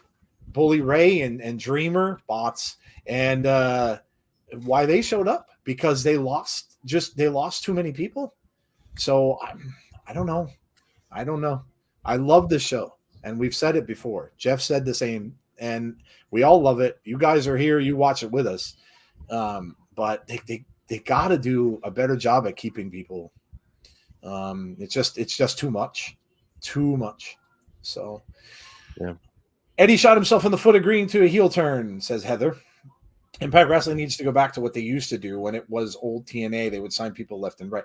I don't think they have to do that, because then you get carried away. Mm-hmm. When you start signing people just for the sake of it, they don't get TV time and stuff like that. And, but the people that are popular, the people that are hot, a guy like Jonah, I mean, he was incredible against Josh Alexander and against PCO. He had some incredible incredible matches. Why not try to sign him for another year or two? I get it. Some of these guys want to do other things. I want to go to New Japan. Okay, cool. You want to go to New Japan? Well, we work with New Japan. So make that a part of the contract. Yeah, cool. You can go to New Japan for 3 months. But, then you come back. It just, they need to do that. They want to keep eyes on this. Then, I don't know. They just need to be better at that. So you don't want to let everybody walk. They want Jonah back too when his deal's up. Yeah, well, the WWE might want him back. Yeah, why not? Triple H likes to do thing. Yeah, that's huge right now. Yeah, I mean, if you think about it, over the last couple years, and I know a lot of people are talking about how many people WWE are signing back and everything. Just 6 months ago, we were talking about how depleted their rosters were, and who was going to be in what spot, and it was basically Roman, and that was it for the shows. And now you've got a little bit of parity. You've got some, you've got a fuller roster at this point. So, I think what we have to think about is, and I know a lot of our favorites, especially if you're watching Impact, you don't want to hear that, because Deonna Purrazzo's contract is coming up too.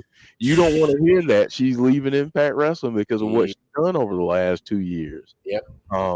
Maybe she doesn't go back. And maybe she stays in Impact. Maybe she does something else. I don't know. But I think for Impact, the biggest thing at this point is figuring out your identity. Like, I think Impact needs to figure out who they are and what they want to be. Do you want to be a company that signs people to 6 month, 9 month, a year deals and have them go off to greener pastures after they've gotten over on your program, after they've invested in your program for that year or however long they've been there, and your fans are now invested in them? Do you want it to be a revolving door, or do you want to sign people to longer term deals? And I think I think that's where we are with Impact. They're in a very interesting spot right now, because if they don't figure out who they are, people are going to poach their talent, for lack of a better term. You're right. And yeah, I mean, and like Jeff said, if you start listen, they lost. Like I said, they lost Honor No More. They were their big heel group, right? If they start losing huge names, like Jeff mentioned, Deonna. If Deonna walks, that's a huge hit. Huge hit. Now they have great women on the show, and a bunch more. But what's to say they don't take Jordynne Grace? What's to say that? And then you start going. Then all of a sudden, your talent level goes from up here. Now you're down here, and and then you're scrambling to re-sign people. You're going to bring people in from indies just to put them on your roster, and then the quality of the show is going to drop because you lost the talent. That's another. I just put it in the chat, but that's another thing from Impact. Yeah. We are getting a new link set up with OBS. Yay! Use a better streaming service. Oh my God, this is gonna be a late one now. If they get this started at like 9:15, we're gonna be here till 10:30. They're cutting in on my Halloween time. I know, right? What are you doing? But OBS is a streaming thing to do streaming on. There's several different platforms you could use for streaming. Jeff and I use StreamYard, which is fantastic. Listen, we could very easily advertise for StreamYard with what Jeff knows about it, and for me, because I'm a dummy, and the fact that Jeff could just show it to me and I can work it is a pretty good advertisement for them. And Tazza uses it too. So that's what it is. OBS is. I always found OBS a little complicated. But then again, it's very technical. With OBS is. So, but yeah. 17 says, "Hi guys, just on hello. I've got to go. Cool, no problems. I don't like asking this question, but I feel like I should, considering what Triple H is doing now that Triple H is in charge of WWE. Impact wrestlers are going back to WWE. Do you think that that's troublesome sign that Impact would fold? No, I don't think it'll fold, but But you're going to, like I said, your talent tree is going to start to shrink, because the more talented individuals are the ones that they're going to poach. They're going to want the people who are proven, like Chelsea, like Deonna, like, and they're going to poach that talent. There was even rumors of WWE wanting maybe Mickie James to come back. And wouldn't that be something? She's doing this whole thing with the last rodeo, and this was supposed to be, and I don't think Mickie would do that. I think she would fit just because she's Mickie. I think she would finish out what she's doing there before she'd go. But imagine she finishes that up and then she just leaves. So what happened? It said 2 hours. Are you serious? What? Oh, we're not waiting that long. If it's going to take them 2 hours to put that on OBS, forget it. We're not going to wait that long. It said be live is, I don't know, 12 p.m. Eastern time, I guess that will be. Oh, wait. PM? Yeah. Hey, everybody, the stream is starting now at this new link. Hold on. No, it's not. It's in the chat. Somebody put a link in their chat, unless somebody's being a jerk.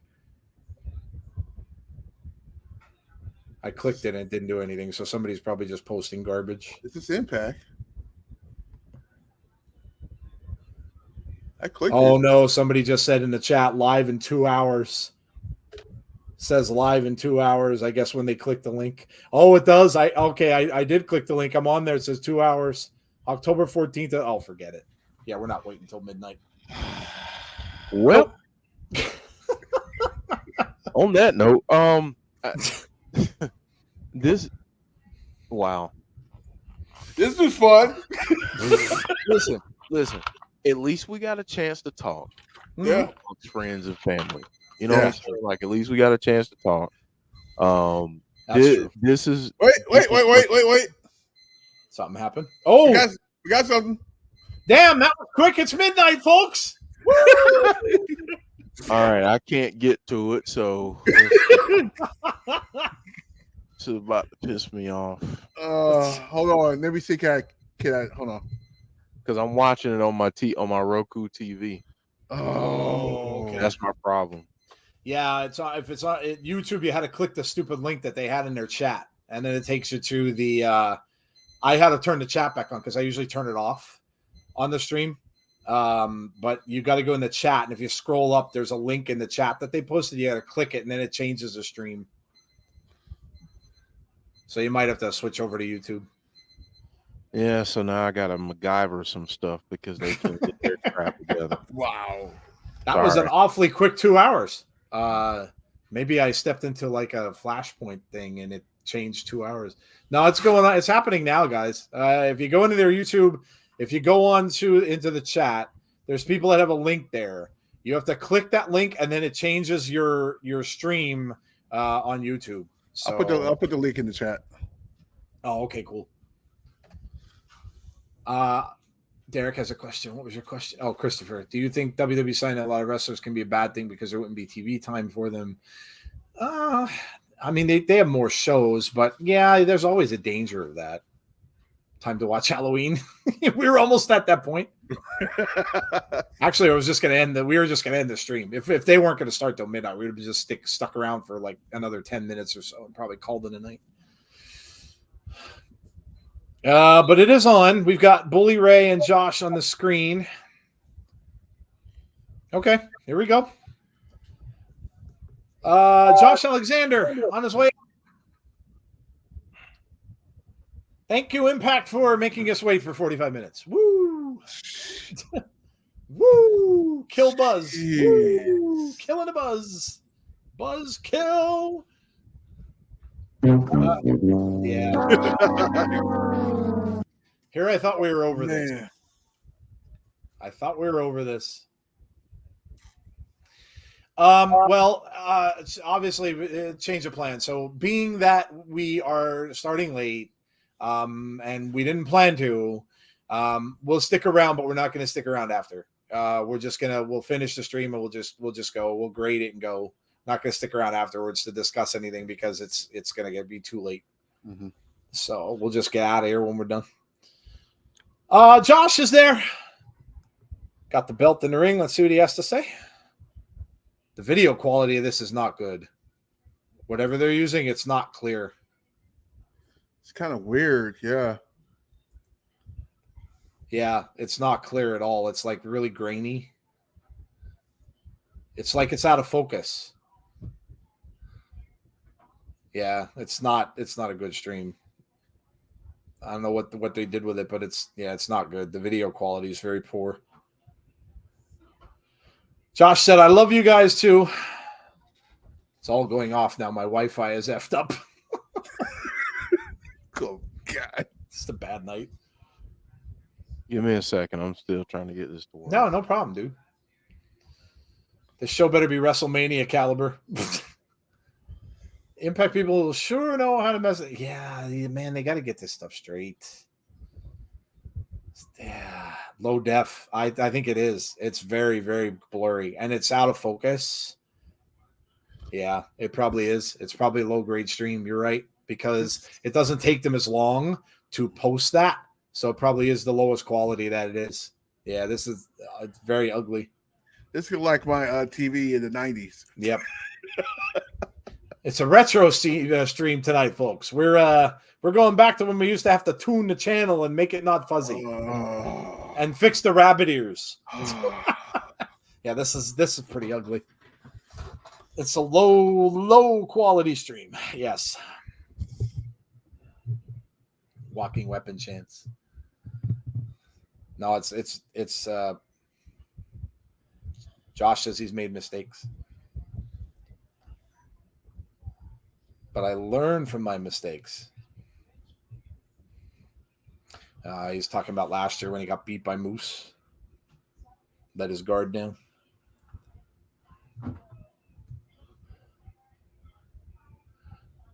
Can't get it on Roku. Yeah, no, Jeff couldn't either. put the foil on the antennas. It Man. does look like Josh's nose is broken. Yes. Yeah, it does. Yeah. Jeff, was Josh's nose broken? Yes. Yeah. Yeah, it looks like it. You can see. Yeah, it was pretty gnarly up close and in person. It looks pretty bad. Yeah. This is a really low quality stream, Jeff. Really low quality. It was fine. It was fine on my end. Right now it's just loading. Oh, okay. Not real sure. It's really blurry. Bully Ray is on his way out. Gets his entrance music as well. I gotta give kudos to Bully. He looks amazing. Mm-hmm. Whatever he's doing, I think I know he was talking about it on Busted Open. He's on some kind of a new thing that he was doing. He looks really good. Really good. Maybe if I reset it. I was thinking about that too, but I'd be afraid I might not get it back. That's where I'm at right now. It's just kind of giving me a spinning. I'm just gonna put up with it. It is what it is. Yeah, because I mean the picture's fine on my end. It's just it's just for whatever reason it's not working. So Josh is welcoming Bully back to Impact. there we go. You get it? Yeah. Picture looks good on my end. Okay. I'm afraid to reset mine. Yeah, I'm resetting it now. Are you? Yeah. Okay. It's not bad.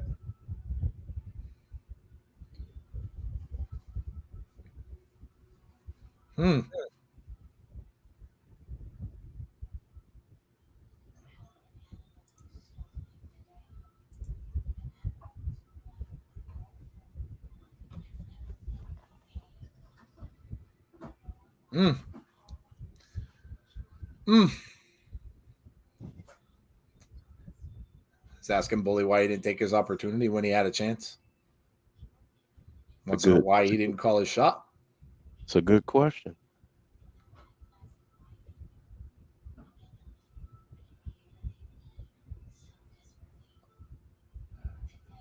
Why didn't I cut your throat?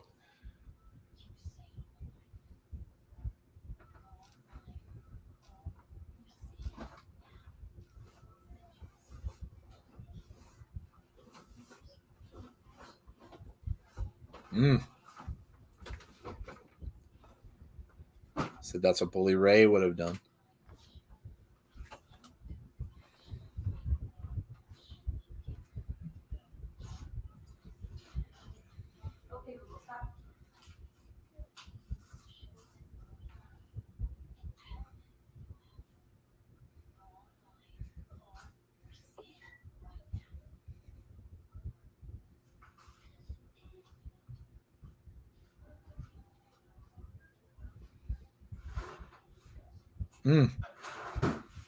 Why didn't I do the same thing to you that I did to Sting years ago?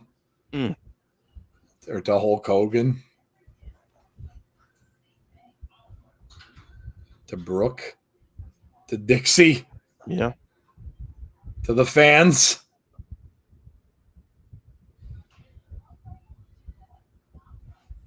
Did it to my own brother?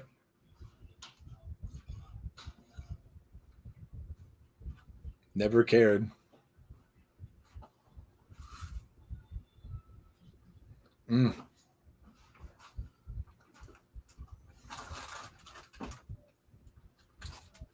Good promo.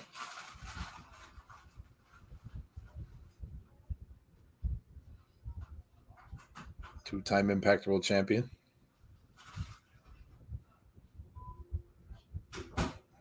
And I'm a two-time Hall of Famer.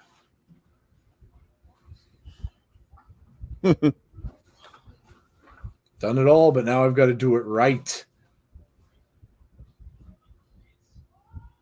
Got to be honorable.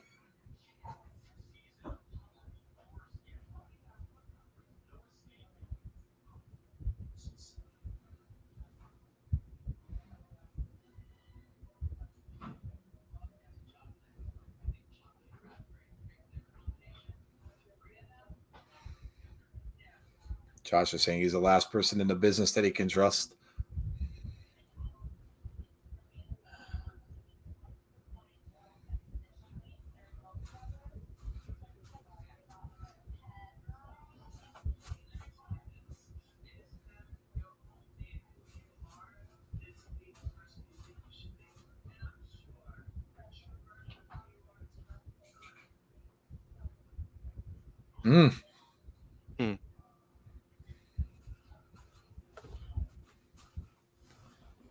Gonna do this the right way, face to face.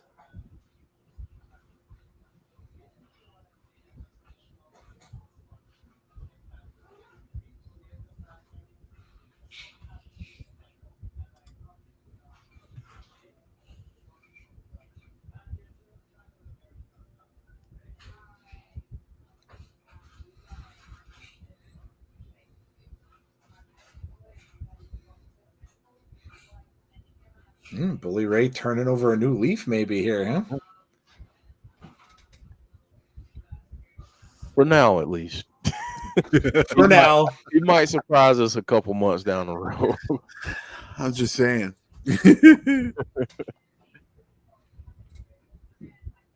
This is real talk, though. I love what they're doing right here. Yeah. This is good.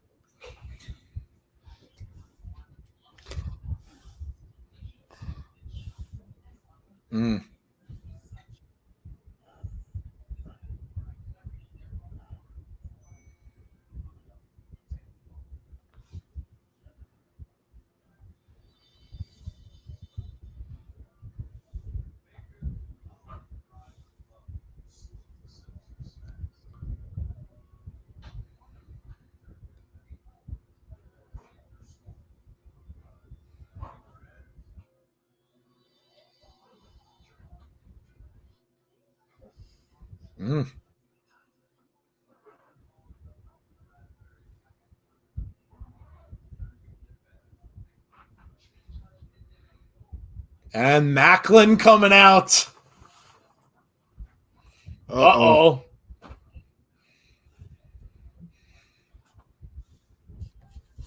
Macklin's on his way. By the way, I did get a Tag 'em and Bag 'em shirt. That's an awesome shirt. It is. It is. And I got the dog tags. Oh, that's awesome. Yeah. Ooh, I like dog tags. Yeah. Yeah, they're cool.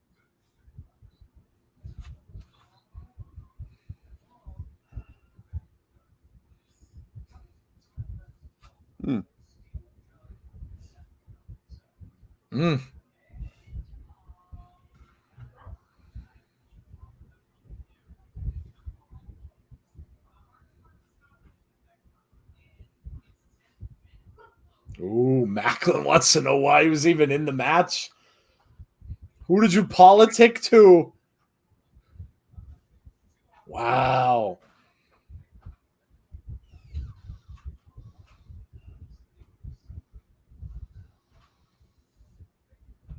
Oh, fans are agreeing with him.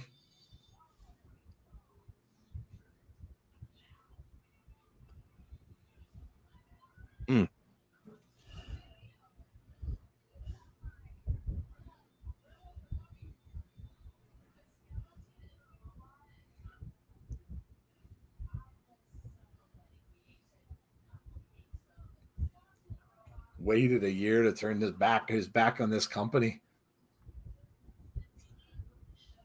Said, I don't stab people in the back. I don't politic my way to the top. I come at you straight forward. Wow.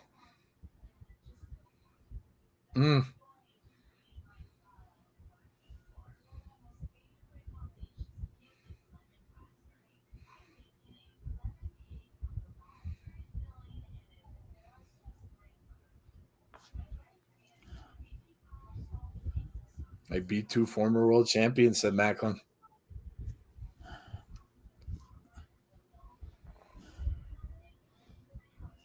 Oh, and now we get Moose.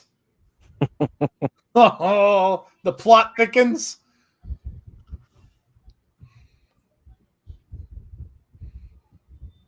Oh, and by the way, I got a Moose shirt too. You're just saying. I'm just saying. Jeff spent some big bucks. Hey, actually, their shirts were 3 for $65. What? Oh, okay. Yeah, so it was a good deal. That's good not deal. bad at all.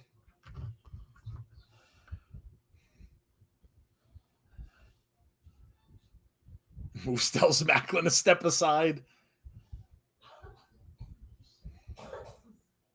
Why am I feeling a tag team match?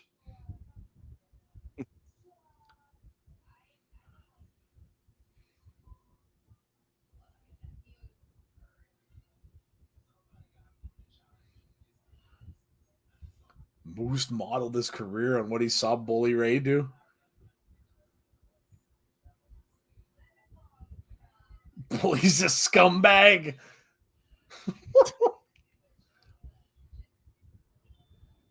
Damn. Moose said he likes scumbags. Moose is a scumbag. He's calling him, referring to himself in the third person. Moose is a scumbag. The crowd's chanting scumbag. Yep.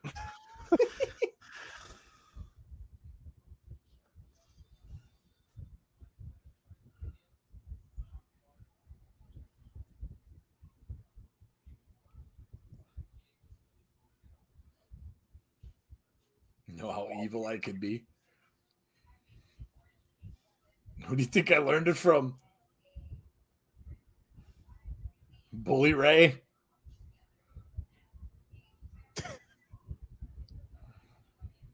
Oh boy. What's he gonna...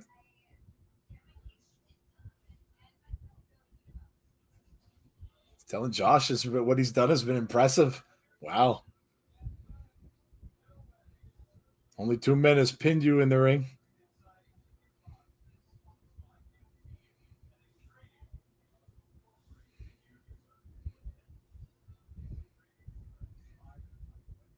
He's bragging about when he beat him for the title last year.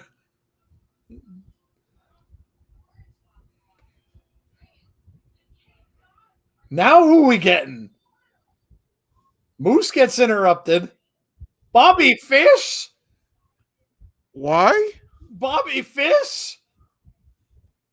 Bobby, you better watch yourself. He's taking the mic off of Moose. He means no harm. You better be careful there, buddy.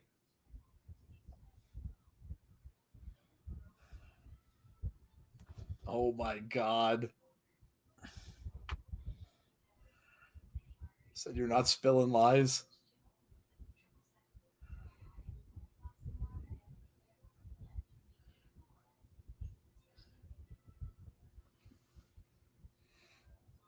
Fish fry, said Deanna. He said you've turned yourself into a total scumbag.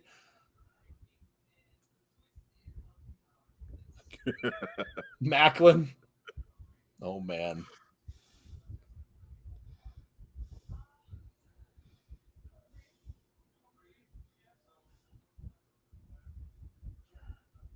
You're calling Bully Ray a locker room politician.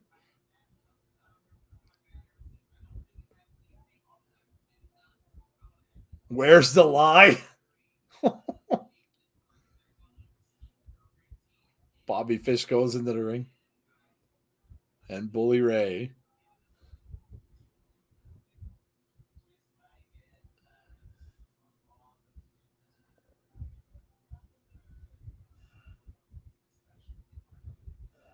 Called Bully Ray a scumbag too? Good Lord.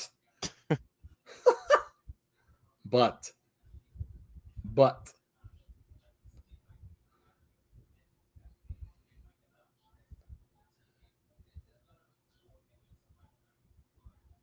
he didn't scumbag Josh. Is he changed?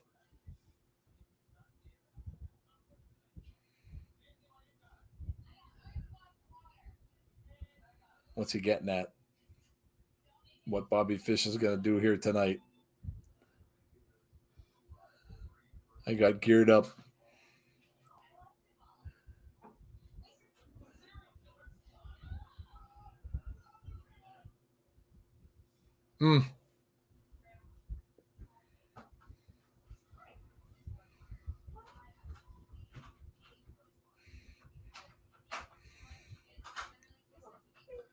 Bobby Fish going to challenge Josh.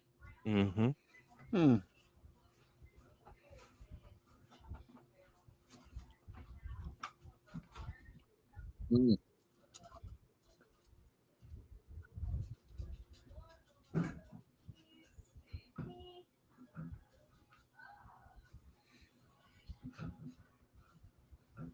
Tonight, Bobby Fish's hometown, challenging for a match for the title. Josh can accept.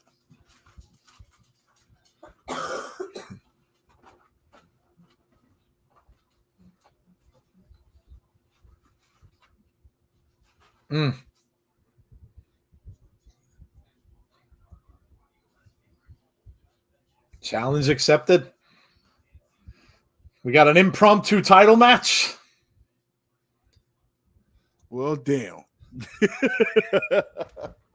And Bully walking around with that call your shot. Could he call his shot tonight?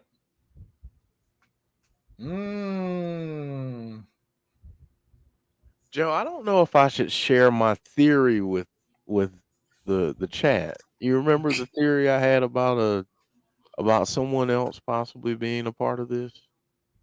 Remind me in the private chat. I don't remember. Okay. This was on BTI, of course, earlier. The Machine Guns winning the match.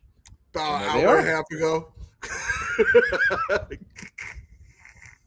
Oh, yes. Okay. Now I remember. That's right. Now I remember. Oh, boy. I agree. Oh, boy. I'll put this. I'll say this. I think the world title picture will get a lot more crowded soon. Murky. Very murky. Murky, huh? Okay. Motor City Machine Guns want another shot at the titles. They're going to go talk to Scott D'Amore about it. There they go. Huh. And there's Heath and Rhino. Heath and Rhino. They're back, baby.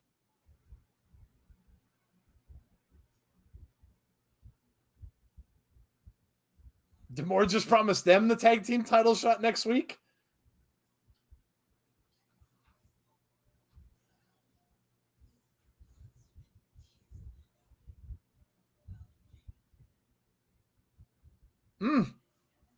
Next week, we get a tag team title championship match.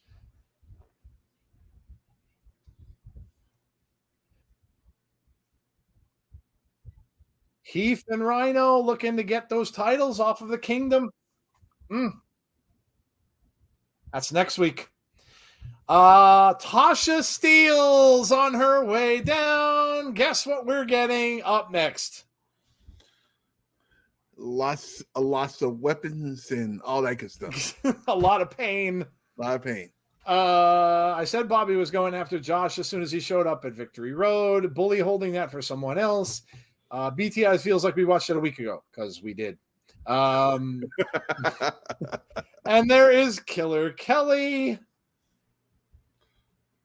The red light is on. Killer Kelly on her way out. Jeez. I was watching on Access. I did not want to spoil the show. There's going to be a new X Division #1 contender name, says John Kessler. James Chadwick saying a lot of sexiness. They just fast forwarded a whole. They've passed through the whole entrance. Yeah. Jeez. Savannah Evans just grabbed Killer Kelly by the legs and threw her out on the floor. So here we go. No time wasting getting Savannah involved. And she dumps Killer Kelly into the ring, and then we're going to get underway. So Savannah Evans already playing a factor in this match. Killer Kelly is awesome, and Tasha Steelz is my girl. She's straight, says Little Silver. Like Rhino and Heath, it's about time they got some Impact Wrestling Tag Team Gold. And Heather says Killer Kelly. Big chop from Tasha Steelz to Killer Kelly. And another. And goes over and misses now. Here comes Killer Kelly with some forearms. Constant forearms to the side of the head. Tasha over, tripped up and into the second turnbuckle she goes. And Killer Kelly now staring down Savannah from inside the ring and that big grin on her face with the black mouthpiece, which is creepy and awesome all at the same time. I love it. Well, now Savannah's got Killer Kelly up on her shoulders. Oh, bounces her face right off of the ring apron.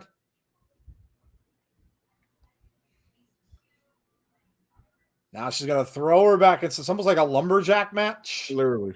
Yeah. 1, 2, nope. Imagine Killer Kelly versus Abaddon, says James Chadwick. I saw they brought Abaddon back. It seems like they only really bring her out into TV when it's around Halloween. Hey, I'm down to see Abaddon as much as I can because I love her. She's awesome. Yeah. It's time for the main. Oh my God, you're on the main event already? Good Lord, you're way ahead of us. Killer Kelly, there's the smile. Big headbutt from Tasha Steelz, and down goes Killer Kelly. They're advertising Micro Brawlers Series 4. Big knee to the midsection from Tasha Steelz, and now double axe handles to the back. And going to whip her off of the turnbuckle in the corner. Comes right back over with an uppercut. And a big kick. And down she goes. Tasha so far all over Killer Kelly. Drop kick and just spins her around. Here's the cover. 1, 2, no. Kick out. Or better, still imagine Abaddon with Bray Wyatt. Let's go, Tasha, says Christopher. Commanders 3, Bears nothing. Wow, that's a barn burner. I was just about to say that's a barn burner. Wait. I didn't realize they had halftime in baseball. Oh, no. Right. Never mind. My bad. I'm sorry. Oh, man. That black mouth guard. I know. It's awesome. I love it when she smiles with that on. It's really creepy looking. Tasha is just taking it to Killer Kelly so far. Not much offense in this. 2, nope. Kick out at 2. Now she got a submission hold on Killer Kelly. What is baseball? I only know rounders. What? Oh. Man, I'm telling you, some of these Thursday night games are atrocious. No, they really are. The Commanders are horrible. They're just absolutely terrible. And their owner is a complete jerk too. Just saying. He made the news today. I don't know how they pissed away a win against Tennessee on Sunday, being on the 1 yard line and 2 chances at it. Mm-hmm. I don't understand it. That's old school Bengal football right there. Just saying. Killer Kelly's got a steel chair. Uh-oh. Run. Slides it into the ring. Tasha better be careful, but she gets a kick off and she drops the chair. Off the ropes, tried to bulldog her down and missed. And now Killer Kelly looks like she's going to gain some momentum. Big clothesline. And another. And just holding onto her arm, screaming with another 3 clotheslines in a row. Tasha's down by that chair. And here she comes with a huge kick. And down goes Tasha. She was going to goes for the cover, gets a 2. Jeez. What is baseball? Sacrilege, I say. Baseball's only been around since 1909, James. I mean, you know. Oh. Cover. 1, 2. Nope. Killer Kelly looks a little surprised that she kicked out of that. The NFL owners want him out. Yeah, well, why wouldn't they? Yeah, he has dirt on some people because of some private investigator. He's a wacko, man. He's a wacko, that dude. Dan Snyder. Savannah Evans ran right into the ring. Again, no disqualification. So Savannah's got a hold of Killer Kelly now. Tasha got the chair. This is going to get ugly unless Killer Kelly can duck out of the way. Nope. Kicks the chair.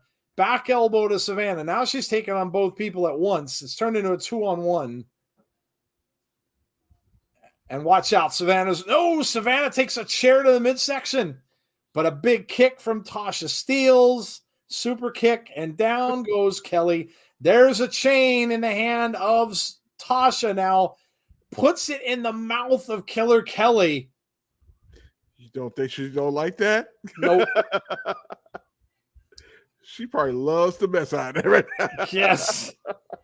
Kelly breaks the hold and turns it around on Tasha Steelz. And now Tasha's trying to break out of it. Nope. She's trying to get the killer clutch. She got it, and she taps Tasha Steelz. Uh-huh. And look at the grin. Look at the smile with the black mouth guard. I love her. And now she's pulling her hair out. It's probably a weave anyway. And we cut to the Swingman and Zicky Dice talking to some mascots. Yep, the Albany Empire mascots. Joe Hendry.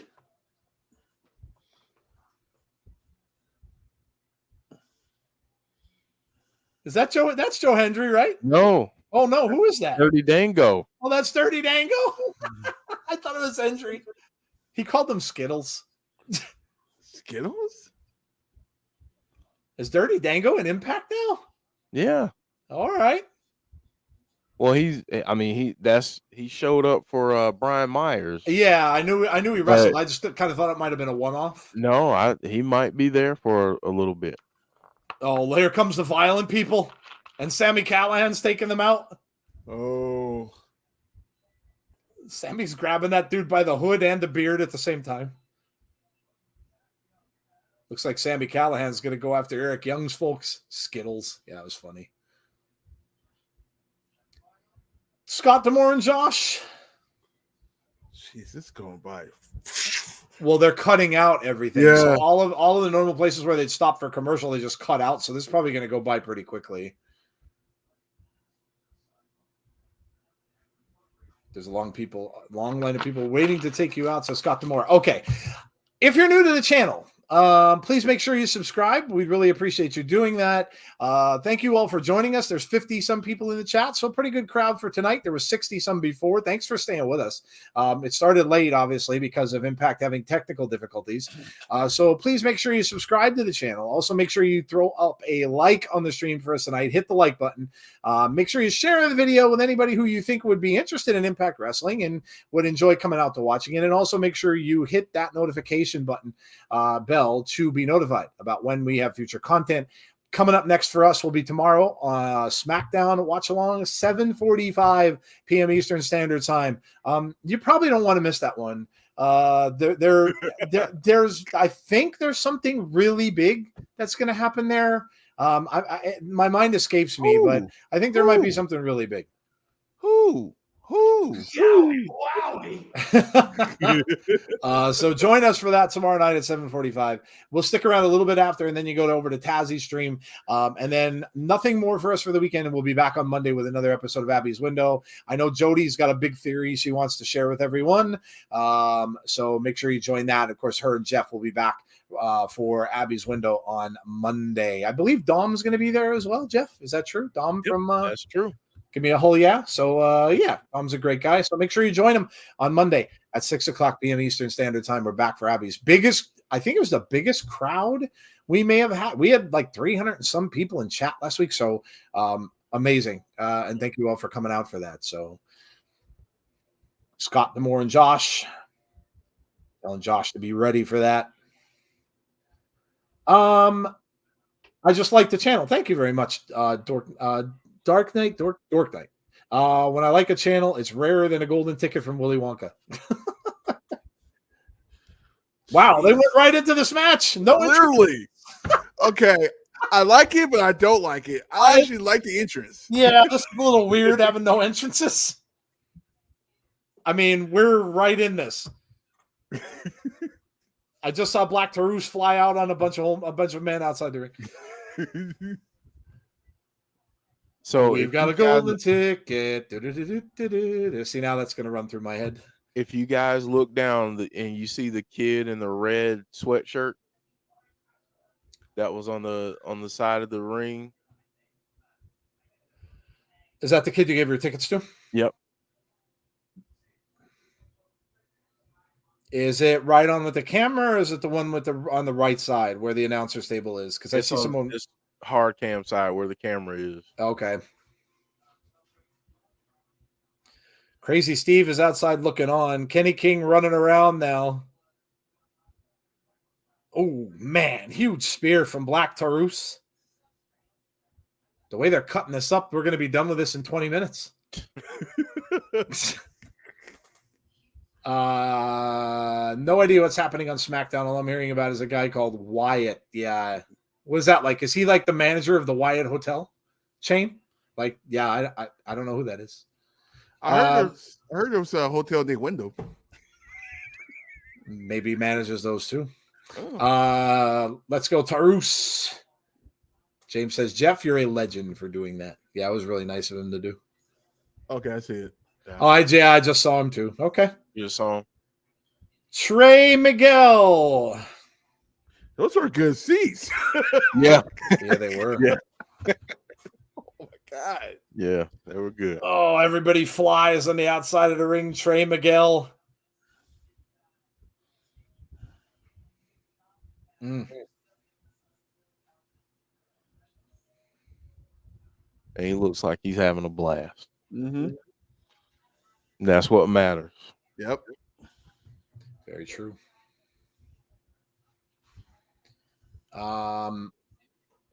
Dirty swingers. Imagine if they Dirty were swingers. Swingers. Wow. My God.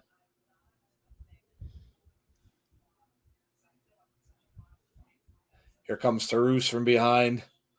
What do we got left? We don't have nothing else left after this, right? We got Bobby Fish and Bobby and Josh. We've got Bhupinder and Matt Cardona, and we got Vexed and Death Doll. The 6-man tag. A 6-women tag, yeah. Have I mentioned how much I love Laredo and Yuyu? Said Heather. Did I tell either of you my Trey Miguel story? Nope. No. All right, I'm putting it in the private chat. This is not a. Oh no, you did. No, you did. I just remembered now. Okay. Yep. Yeah, you did. All right, I'm telling Tazzy in the private chat. Big kick to the side of the head of Kenny King. Down he goes. Big drop kick there. Black Taurus with a headbutt. Laredo Kid with a kick. Trey Miguel off the ropes. Oh, yeah. Kenny King now and Trey. Why that don't surprise me? Yeah, right. Yuyu is dope. I agree. Laredo Kid now and Kenny King. Whipped over into the far corner. Here comes Laredo Kid with a huge right hand. Oh, going for a cover. 1, 2, close.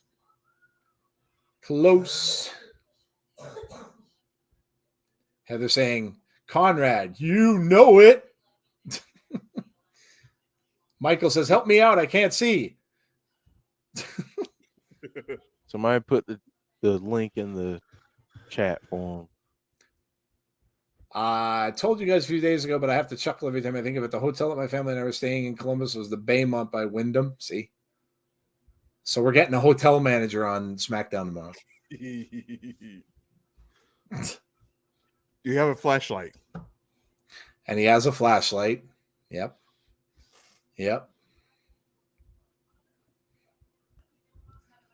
Laredo Kid is up on top with Taurus now. Look out. Head scissor, takedown. Nice move. Ooh. Zayne. Somebody has a sign that says that was sick. You guys were saying about Kenny King and him in Impact earlier. Impact put out a video earlier of Kenny saying he'll be at the Sam's Town Vegas shows in November, so it looks like he's staying. Okay. Trey Miguel wins. Ooh. Tazzy called it. Yeah, got it. Trey Miguel is your winner. Zayne is fire. Maybe if Kenny stays behind, maybe he and Eddie go after the tag titles next, or does Eddie continue to fly solo? Yeah, so I mean, so that would Kenny King and PCO then are both sticking around. So not all of them are gone. Speaking of Kazarian, there he is. Speedball. I have theories.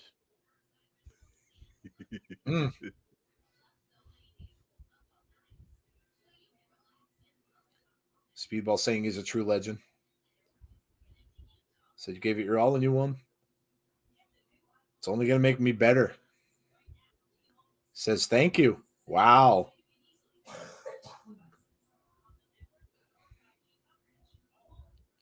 Trey Miguel congratulating Kazarian. And Mike Bailey.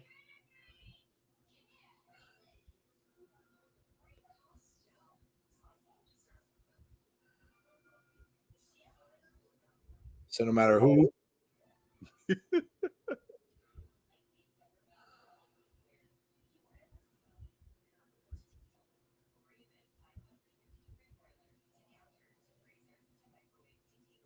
Kazarian says you're going to have to see what happens.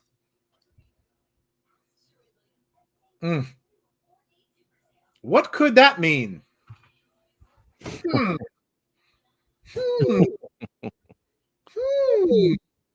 I have theories.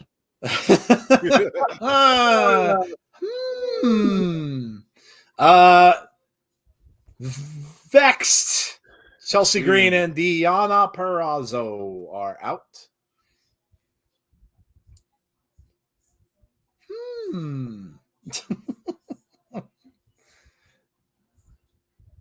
Did Chelsea just flip the bird? I think she did. I think she just flipped off the camera.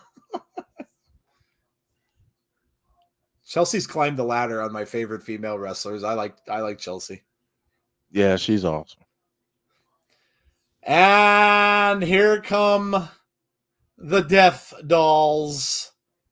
Oh no, that's Gisele. I forgot. I almost forgot Gisele was coming out this way. Yep. Gisele's first. Gisele Shaw. Kazarian looking sharp. Yeah, dressed in a nice suit, right? Yeah. Christopher says, I'm shocked that Trey Miguel won. Speedball better be on a lot of people's Wrestler of the Year list, or at least in the conversation. Well, I'm sure he will be included in our vote. That's coming up sooner than you can believe. We're only a couple months away. Oh my, what is this? The Death Doll. Look at this creepy ass entrance. I love it. That's really cool. That's going to be a shirt. You know it? Oh, yeah. Death Dolls. Yeah. Have you seen the new shirt? No, they have a new shirt. I didn't. Yeah. Oh, yeah, I did see it. That's they showed the Bob for Glory. Taya Valkyrie, Rosemary, and Jessica. Jessica liked the sign that said that was sick. Yeah, what I was just going to say is that's coming up really, really soon. We're going to have our end of the year awards that we'll have to start getting together because, man, we like I said, we only have a couple months. This year has flown by. Let's see. I don't know if you can see it here, but that's. Mm-hmm. Oh, yeah, that's cool. I love it.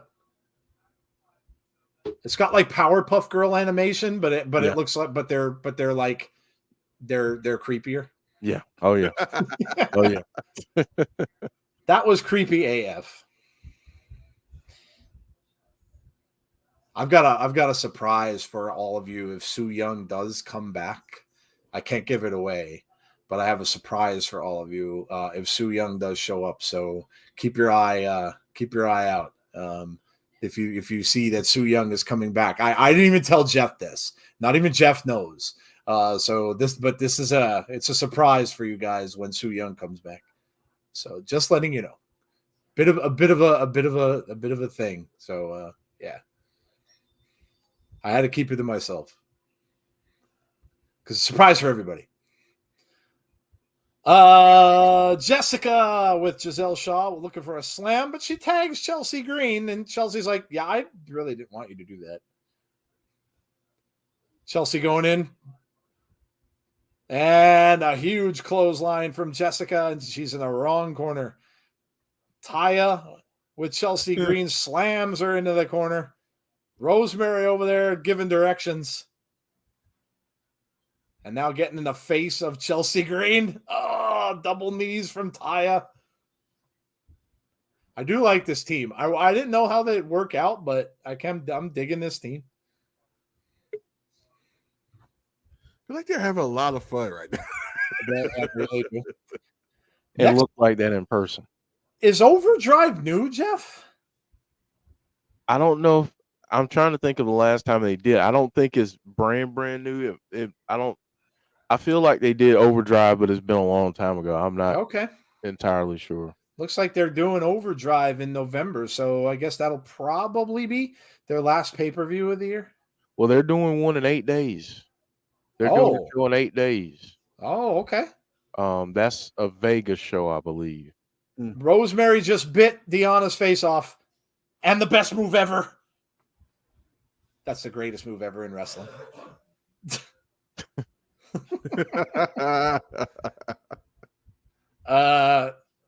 Yes. So let me ask you guys this, and folks in the chat. What do you guys think of the venue? Because I'll tell you a cool thing about it. It's nice. It's getting closer to a regular arena. Close to a regular arena. It looks like when you're looking at it, it does look a little more like most of the time with Impact stuff, you don't see people up high. It's mostly everybody just on the ground. So with the steps and stuff in the back, it does look like it's a little bit of a bigger arena. So yeah. It is the there's a semi-pro basketball team that plays in that building. Okay.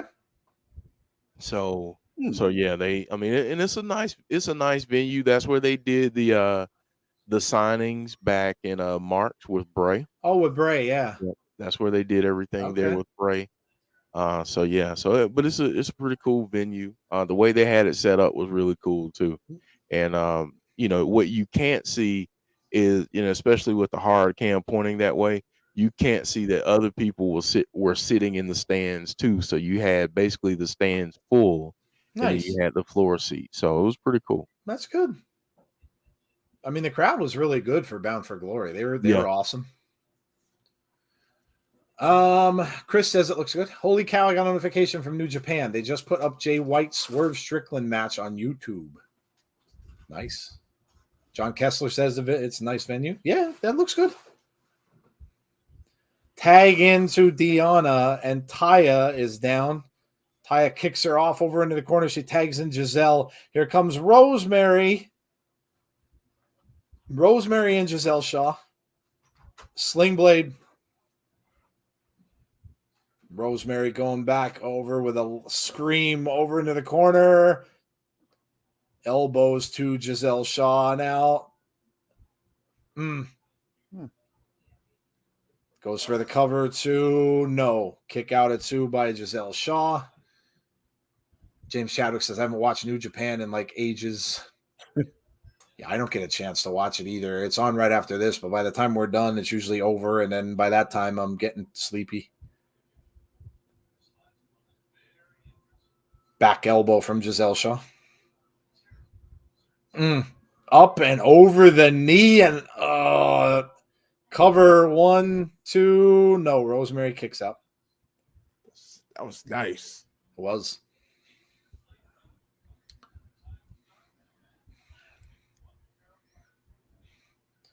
Rosemary needs to get to her corner. Oh, nice job avoiding that from Rosemary. And a spear.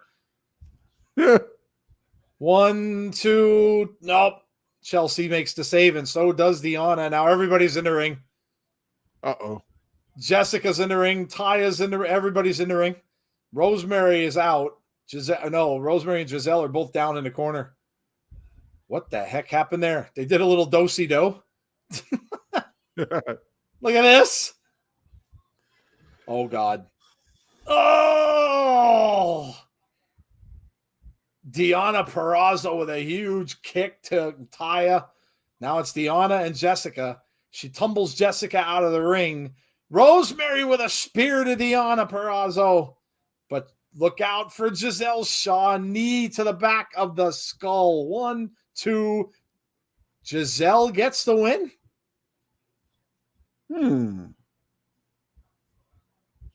Gisele Shaw with the win.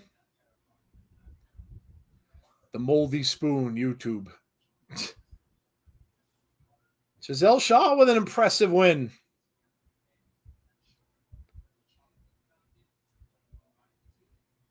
Rosemary getting booted out of the ring.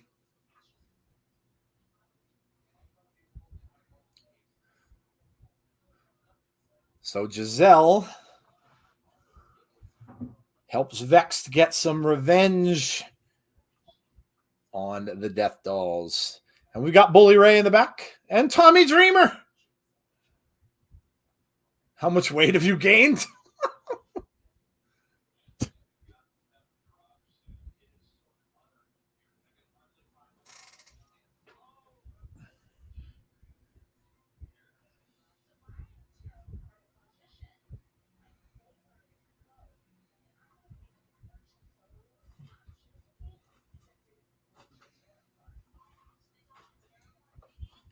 Tommy telling Bully is a lot of doubters and haters. Jeez, did they just name WWE on there? Yeah. Yep. Holy crap.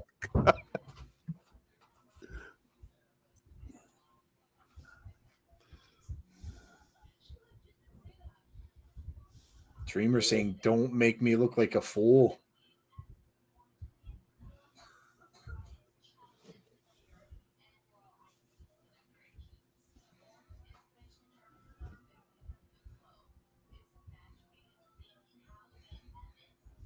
Dreamer's got to lose that man bun.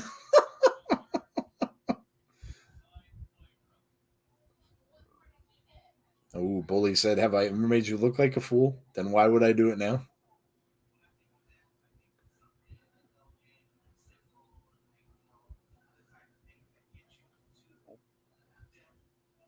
Mm. Mm.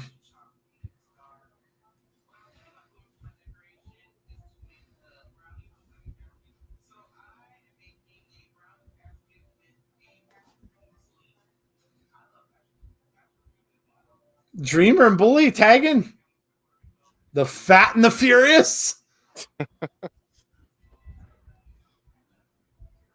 Bully and Dreamer going to tag up. Yeah, be careful, guys. This is a little all over the place. Some people are going to be ahead of us, so please do not spoil stuff. Again, just always be aware of where we are. You would know by what we're talking about was on the screen. So if you hear that we're not talking about what you're seeing, please do not put it in the chat because you're just going to ruin it for everybody else. So please do not do that. I know it's a little bit weird tonight because, everybody's all over the place. Some people are watching it on Pluto and they're way ahead. Some people are watching it on, on other things and they're ahead. Well, there's the advertisement for the Friday. They even have the Friday the 13th similar to the logo on that. Oh, man. Atlanta. Well, here's Maria, and we've got Bennett, we've got Taven, and we've got Vincent and PCO. So obviously, you know that they're tapings because we all know that Vincent was at Raw on Monday.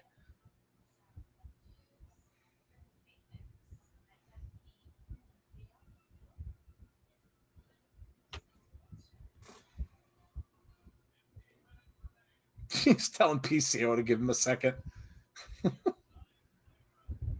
Randy Sam, no, we're not just starting. We were late. It ran late because Impact didn't get started until almost 9:15. So yeah, they had technical issues.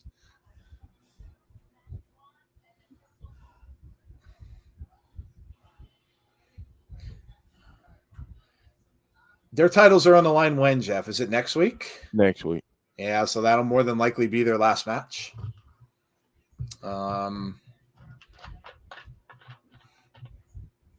PCO wants Eddie.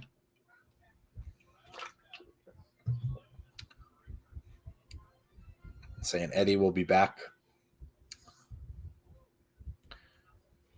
Saying they have to carry the message, but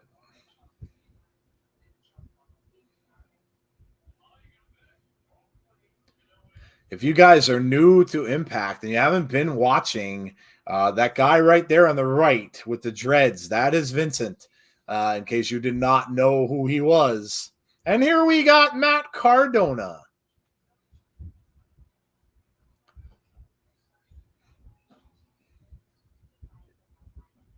And here he comes. Matt Cardona not looking too happy. Always ready, Matt Cardona. The end of Honor No More. Yeah.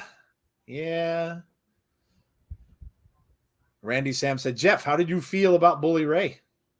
I just put it in the chat.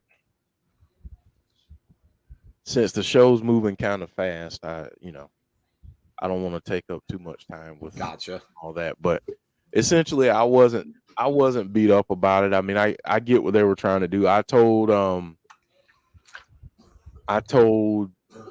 Joe what I thought about it, kind of my in-depth thoughts about it. But yeah, I mean, I get what they're trying to do. They're trying to position Josh, and I guess I am going to talk about it. So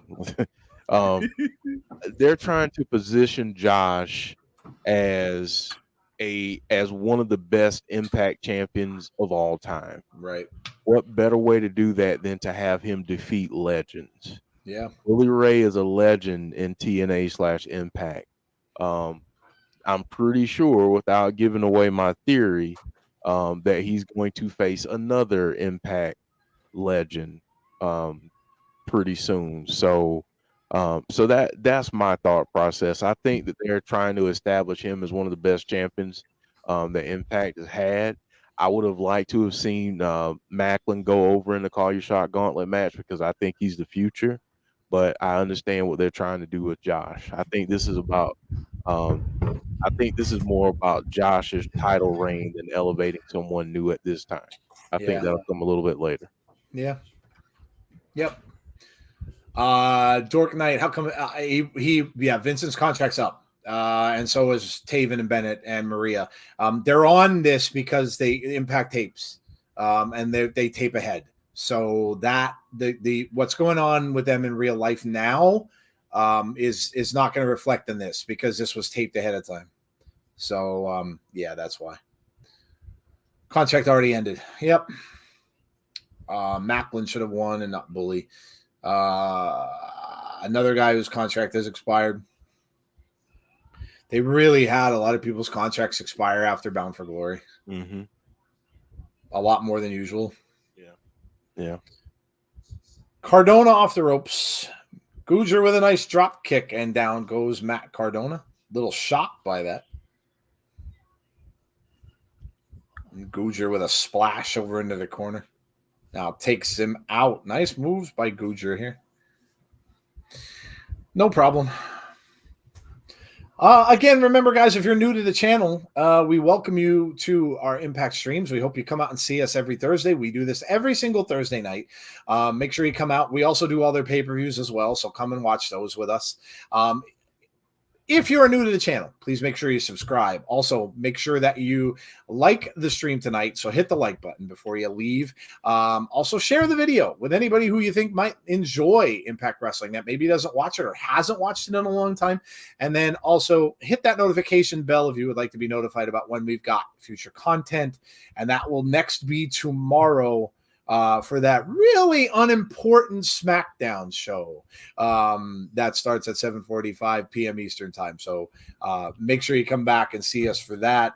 And then we're off for the rest of the weekend. We come back with Abby's Window on Monday, which will be 6 o'clock p.m. Jeff will be back for that, along with Jody and, of course, Dom from Give Me a Whole Yeah podcast. Big fan of Bray Wyatt.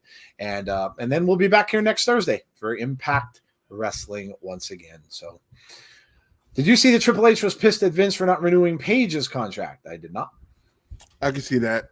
That's another Triple H girl.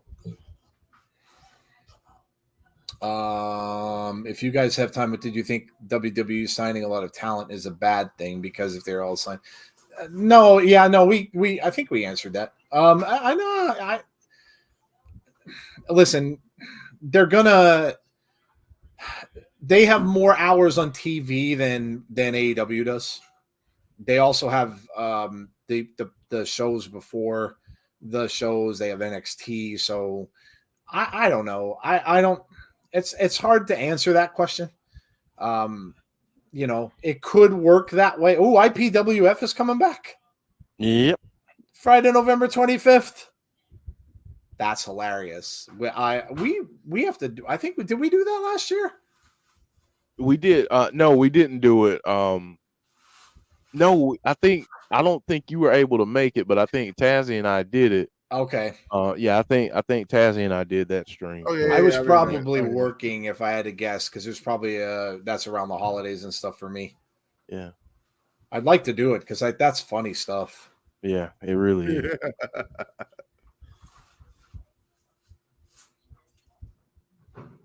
Cardona's getting waylaid by Gujjar here. Look at this 2 count kick out. Bay is a great re-signing. Oh yeah, that was. I'm glad they re-signed him. He deserves it. I'd come every week, but it's tough with work. If you can get Impact moved to Saturdays, we'll get right on that. Speaking of Brian Myers with a major players shirt on, and that was, of course, him and Cardona and Chelsea Green were the major players. And Cardona gets the cover, so his buddy Brian Myers comes out and helps him get the win.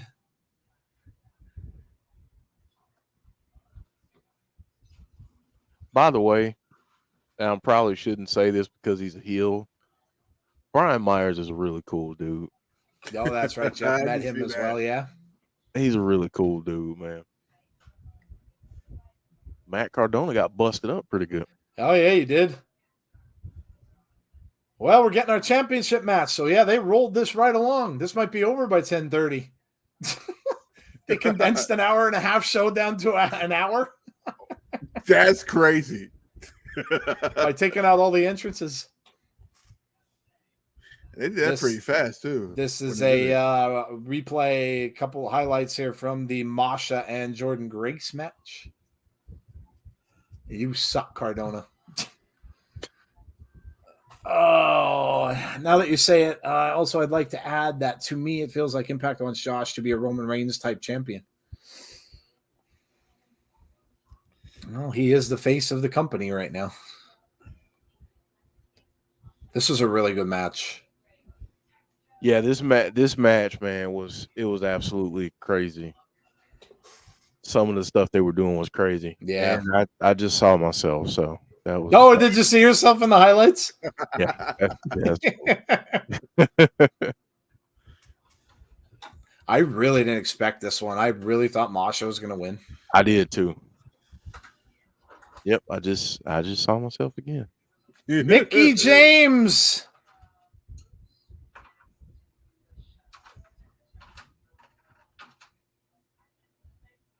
Last rodeo continues.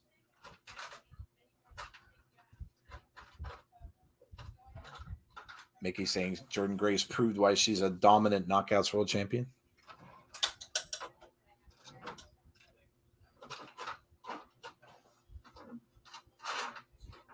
Oh, Mickey advertising the Jordan Grace match. Mm-hmm.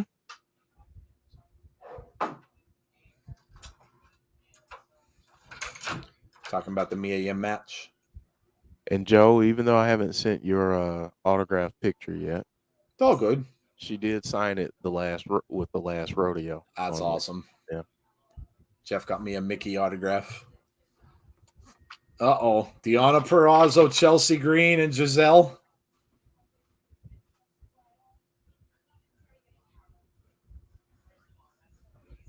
Somebody check on Derek real quick.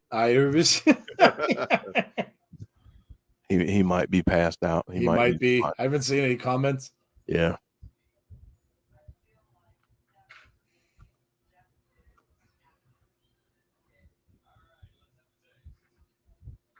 Vex saying you should respect us.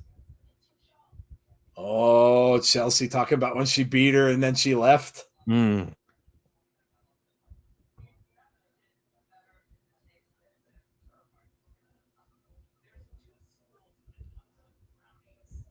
Narcissistic Mick.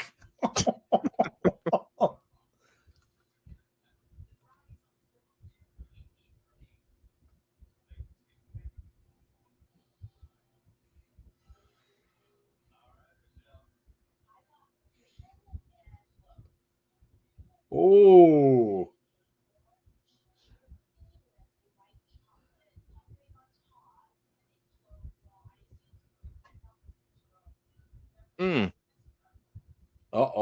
Whispering from Chelsea Green and Gisele.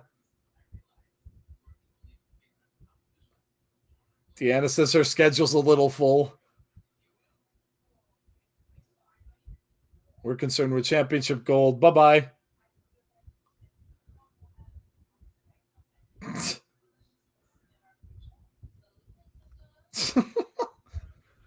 Well, they took that as a no, I guess. Darn it, Mickey with the Blazers. What the heck? Hey, I'm not going to complain at all.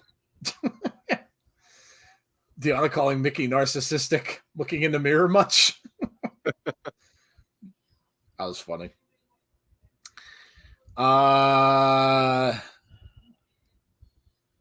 Whoa, the Bullet Club. Tommy Dreamer, Bully Ray against Ace Austin and Chris Bay. What? Next week. Too sweet. Wow, we got the old and the new. Next week on Impact. There it is. Bullet Club versus Bully Ray and Tommy Dreamer. Eric Young and Rich Swann next week. Woo, look at that one. And there it is, the Kingdom against Heath and Rhino. So from what we know, it's probably going to be Heath and Rhino walking out with some titles. There you go. New Japan, David Finlay against Will Ospreay. For the IWGP United States Heavyweight Championship. All right, guys, here is our main event for the night. Bobby Fish and Josh Alexander. Bullet Club representation still in Impact. Yep. Obviously, we got the return of the Good Brothers to WWE. So, little weird with that, though. Like, apparently it was going to be a one-off, just an appearance. And then they're going to be in New Japan for a little bit. They still have commitments to fulfill there. Which I guess shows you a little bit of how the WWE is changing, allowing them to do that, and still, coming out to their show, and then coming back when they're done. So, yeah, it's gone quick, James, because they're cutting out all the entrances. I mean, they literally put us in the middle of that X Division match when it had already started. So, yeah, they pretty much cut it apart. Somebody's advertising the Let's Get Ready Network, whatever the hell that is. For the first time ever, Bobby Fish and Josh Alexander. And we're back. Just they're making the commercial things quicker, I think. Walking weapon chants. Here we go. I mean, you got to say this. Who would have expected Bobby Fish and Josh in a Impact ring? Probably not something that anybody would have thought was going to happen earlier this year. That's fine. I need sleep. Yeah, I need to go watch Halloween. I need sleep. Jeff needs sleep. Yeah, totally.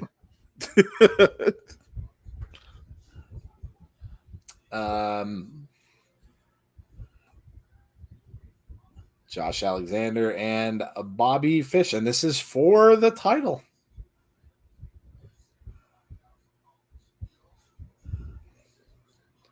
Be interesting to see what happens. I mean, Bully can come and cash that in. Is he telling the truth? Or is he going to pick the bones after the match is over? I'm not used to these late nights. I've always been a late night person. When I was younger, it was from video games, pretty much. I'd stay up till all hours of the morning playing video games. Final Fantasy, the very first one for the Nintendo, we would be up until the sun was coming up playing that. And then it became World of Warcraft when I would play that. And we used to do raids. And I used to be up till 3 a.m., 4 a.m. Yeah, it was always video games. I hope Tazzy's okay over there. Yeah, I think I killed Tazzy. No, I'm just kidding. Now, War went through the wrong pipe. Does anyone know how to make a Twitter header? It's pretty. Oh, you mean like a custom one? What you need? Yeah, I was gonna say what you need. Either me or Tazzy can probably get you. Pretty simple, actually, to just make any old one. I mean, you could use any picture really as your Twitter header, but if you want a custom one, that's different. I'm up every night until 3, 4 a.m., even later on UFC.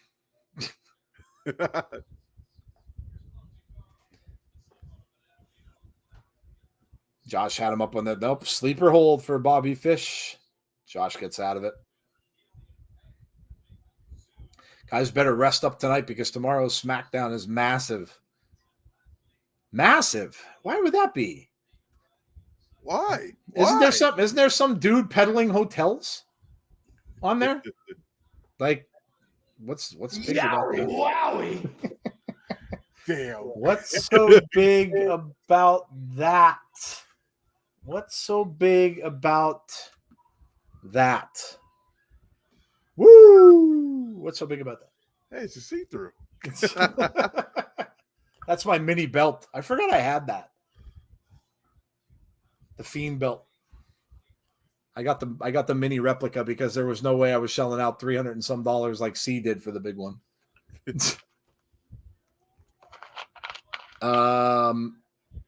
I used to stay up late and just watch stuff late at night too. There used to be really good stuff that used to be on late at night. Jeff will attest to that. There's especially horror films and stuff like that. And remember USA Up All Night? Remember that? Mm-hmm. Love that show. Love that show.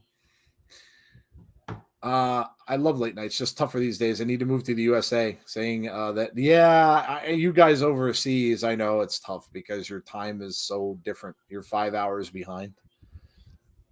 I'm sorry, 5 hours ahead. So yeah, that's tough. Oh well, damn. Josh is down on a ramp. Whoa.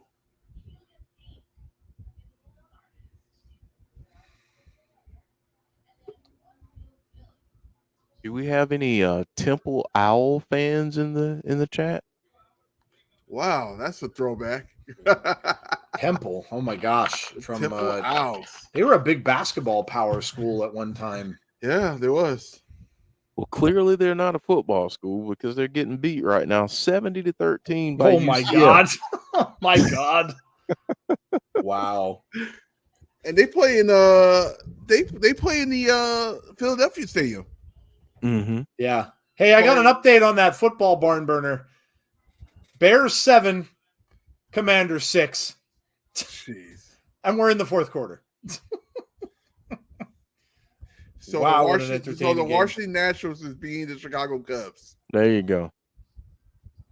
Hey, at least they're getting some runs in, you know? Yeah. It's a good high scoring baseball game. Hello, Jesse. What's up? I'm getting too old for this shit. That's a famous line from Lethal Weapon. I'm too old for this shit. I love that logo. That looks so much like somebody better wear a hockey mask that night. That's all I'm saying. There better be a person on that show that wears a hockey mask. I'm just saying. And if it's Sue Young, I would mark out hard.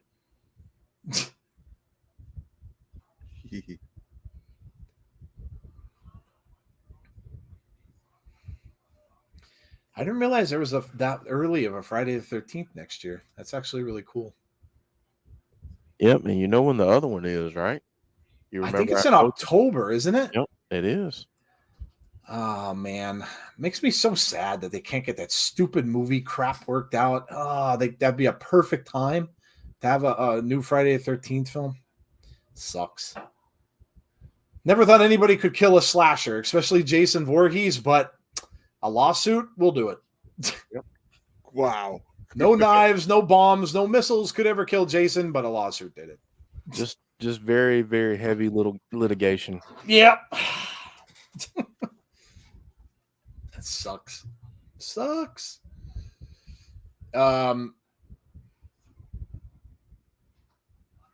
Nationals kicking butt. The Nationals are not. No, he's making fun because it's such a low ass football score, like 7-6. It's two horrible teams playing one another.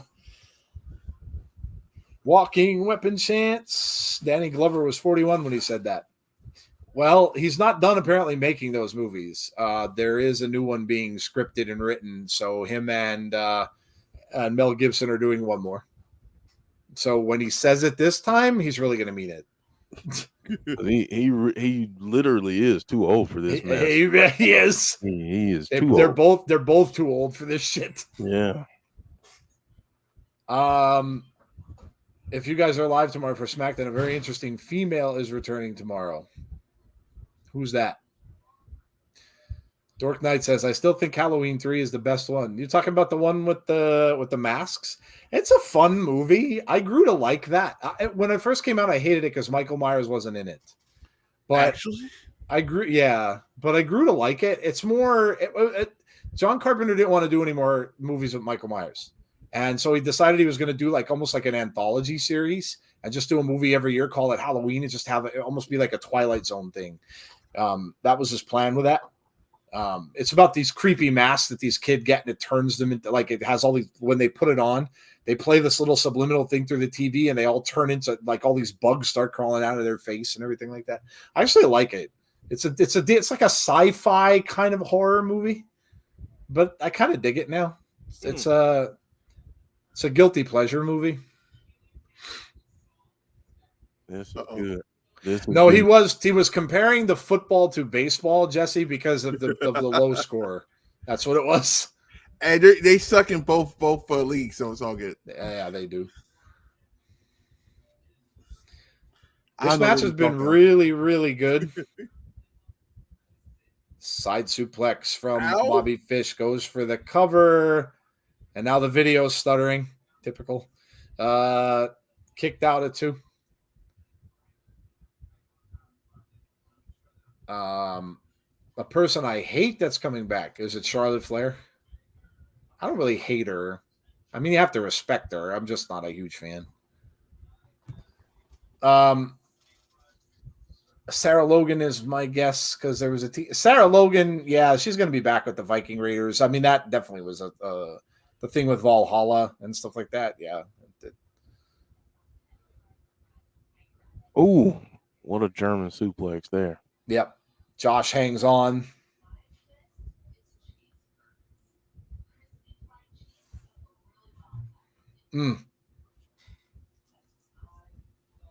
Bobby. Oh. Josh went hard off that rope. Cover 2. No. Wow. Just kicked out. Just kicked out.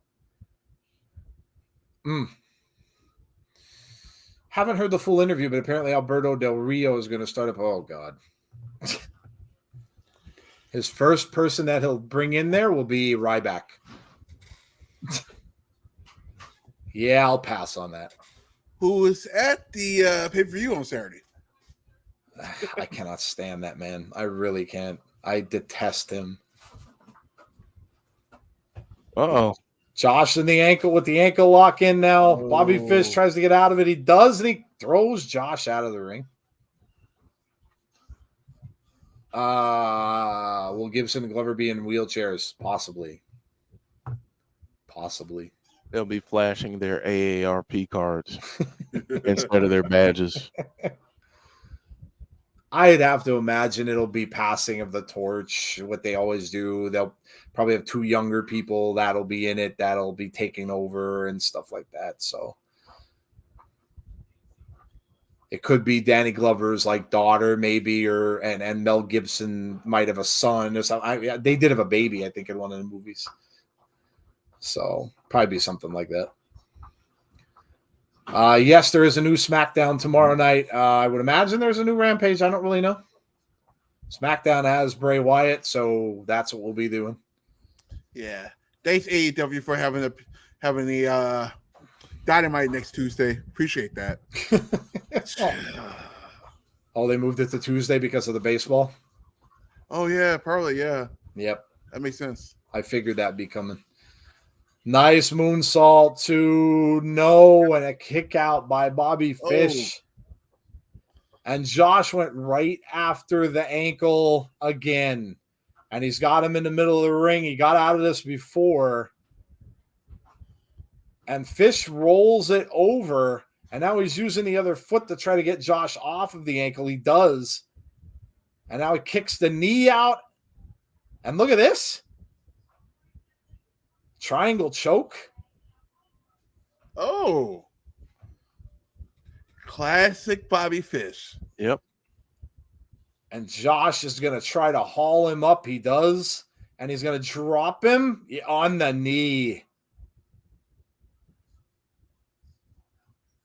And now Josh going for, there it is, the spike. Probably it. 1, 2, 3. Josh wins. Good match. Nice. I think we all think Macklin at this point. After hours, God, jeez, Derek, what are you doing? Moxley and Hangman Page championship match. Giggity. At least Bobby knows Josh is legit. Josh Alexander beats another challenger. Uh-oh.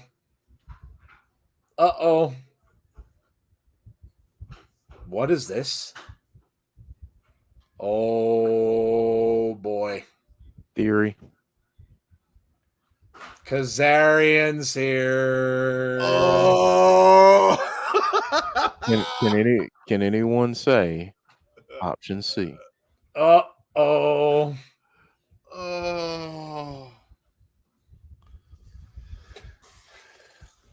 Option C, is he going to give up the X Division title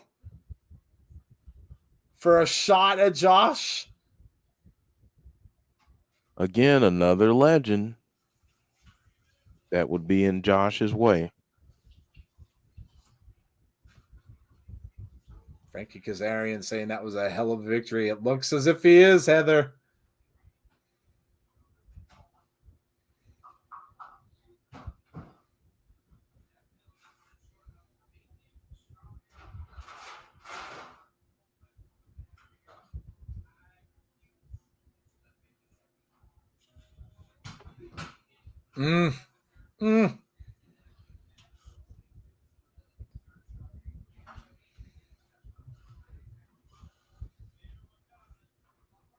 Professional courtesy.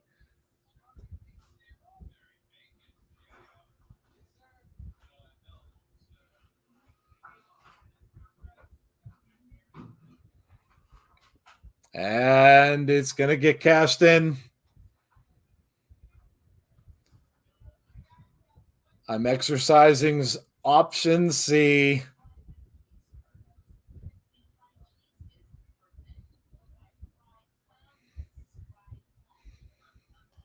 Oh, well, damn. Kazarian relinquishes the championship for a shot at the World Championship of Josh Alexander. Jeff was indeed right. Yep. Makes sense. He was, and there it is. That is that. We got a late start, but luckily they kind of breezed through it. We didn't really get to see a lot of this stuff. We got cut-ins to matches and stuff like that, but that's all right. Heather, I actually did not stay for the tapings. Yeah, he didn't see it. I didn't see it. He didn't see it.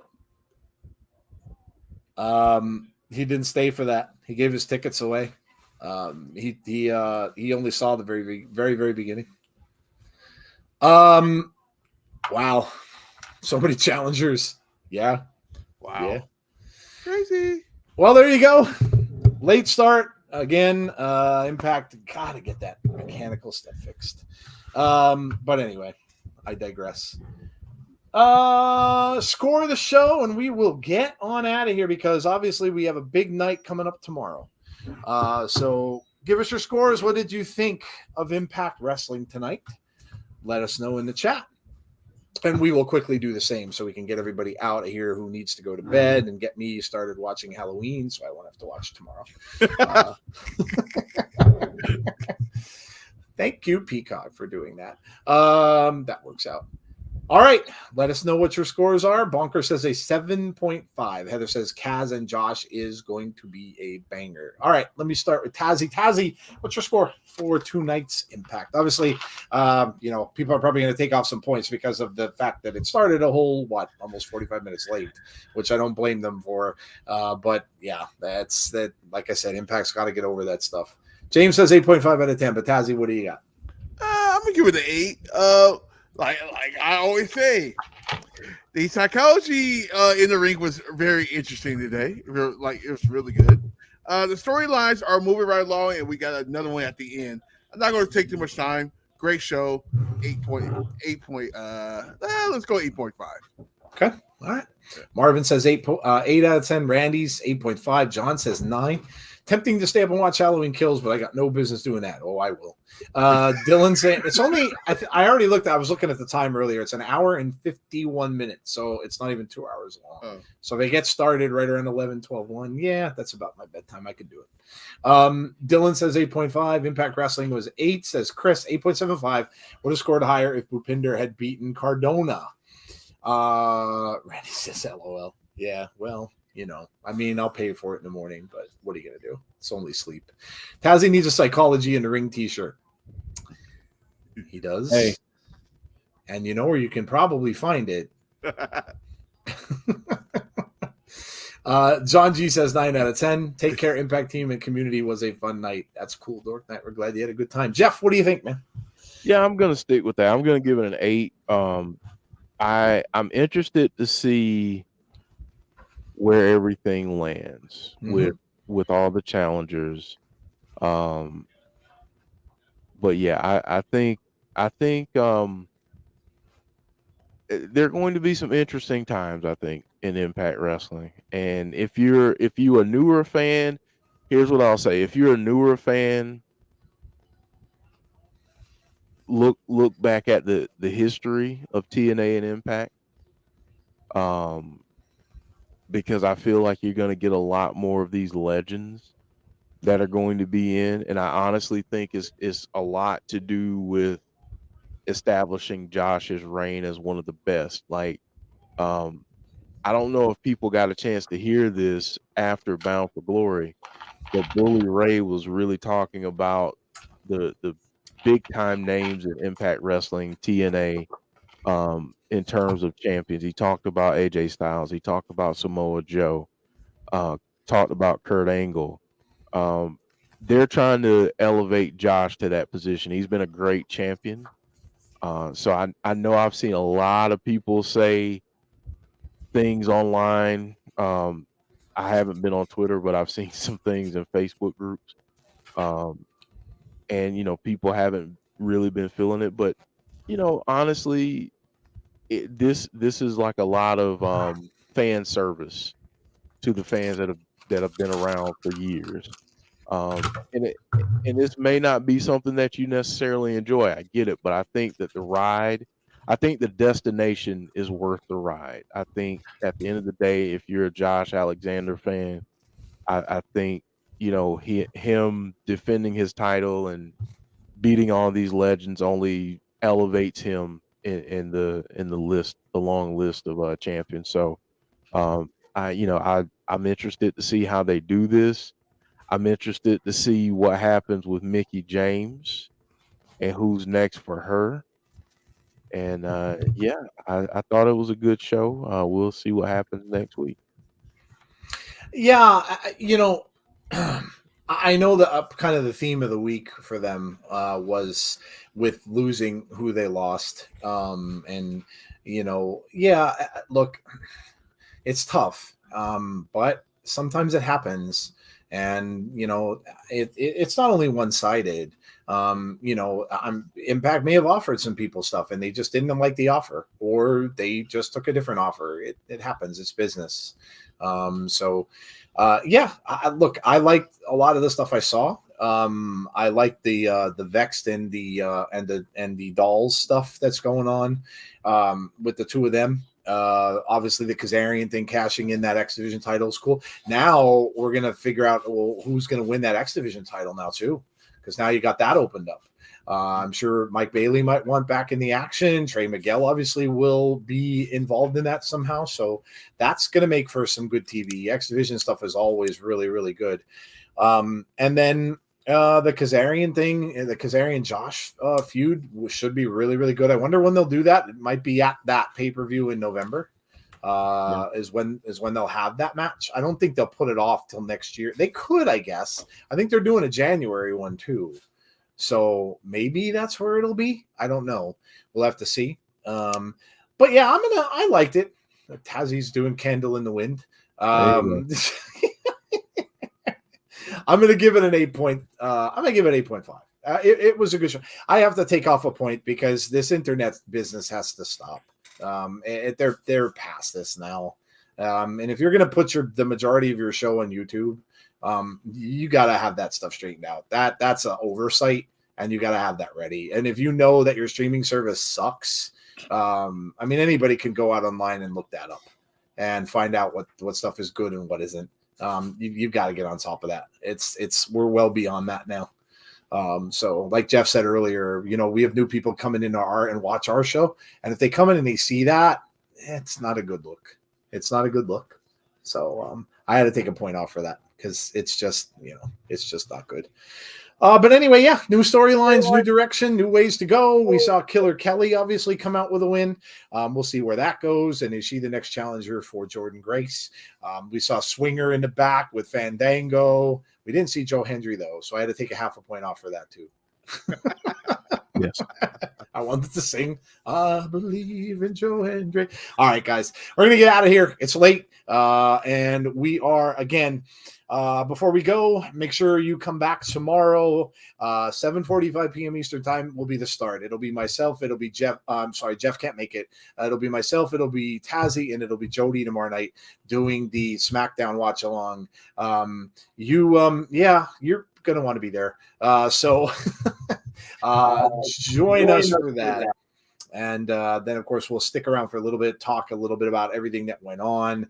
And then we'll shoot it over to Tazzy's stream that he's doing an after party show as well tomorrow. So join him afterwards to continue the big discussion because we should find some news tomorrow out about all this stuff we've been theorizing about. So nothing Saturday, nothing Sunday for us. And then we're back on Monday with Jeff and Jody and also Dom from Give Me a Whole Yeah for Abby's Window.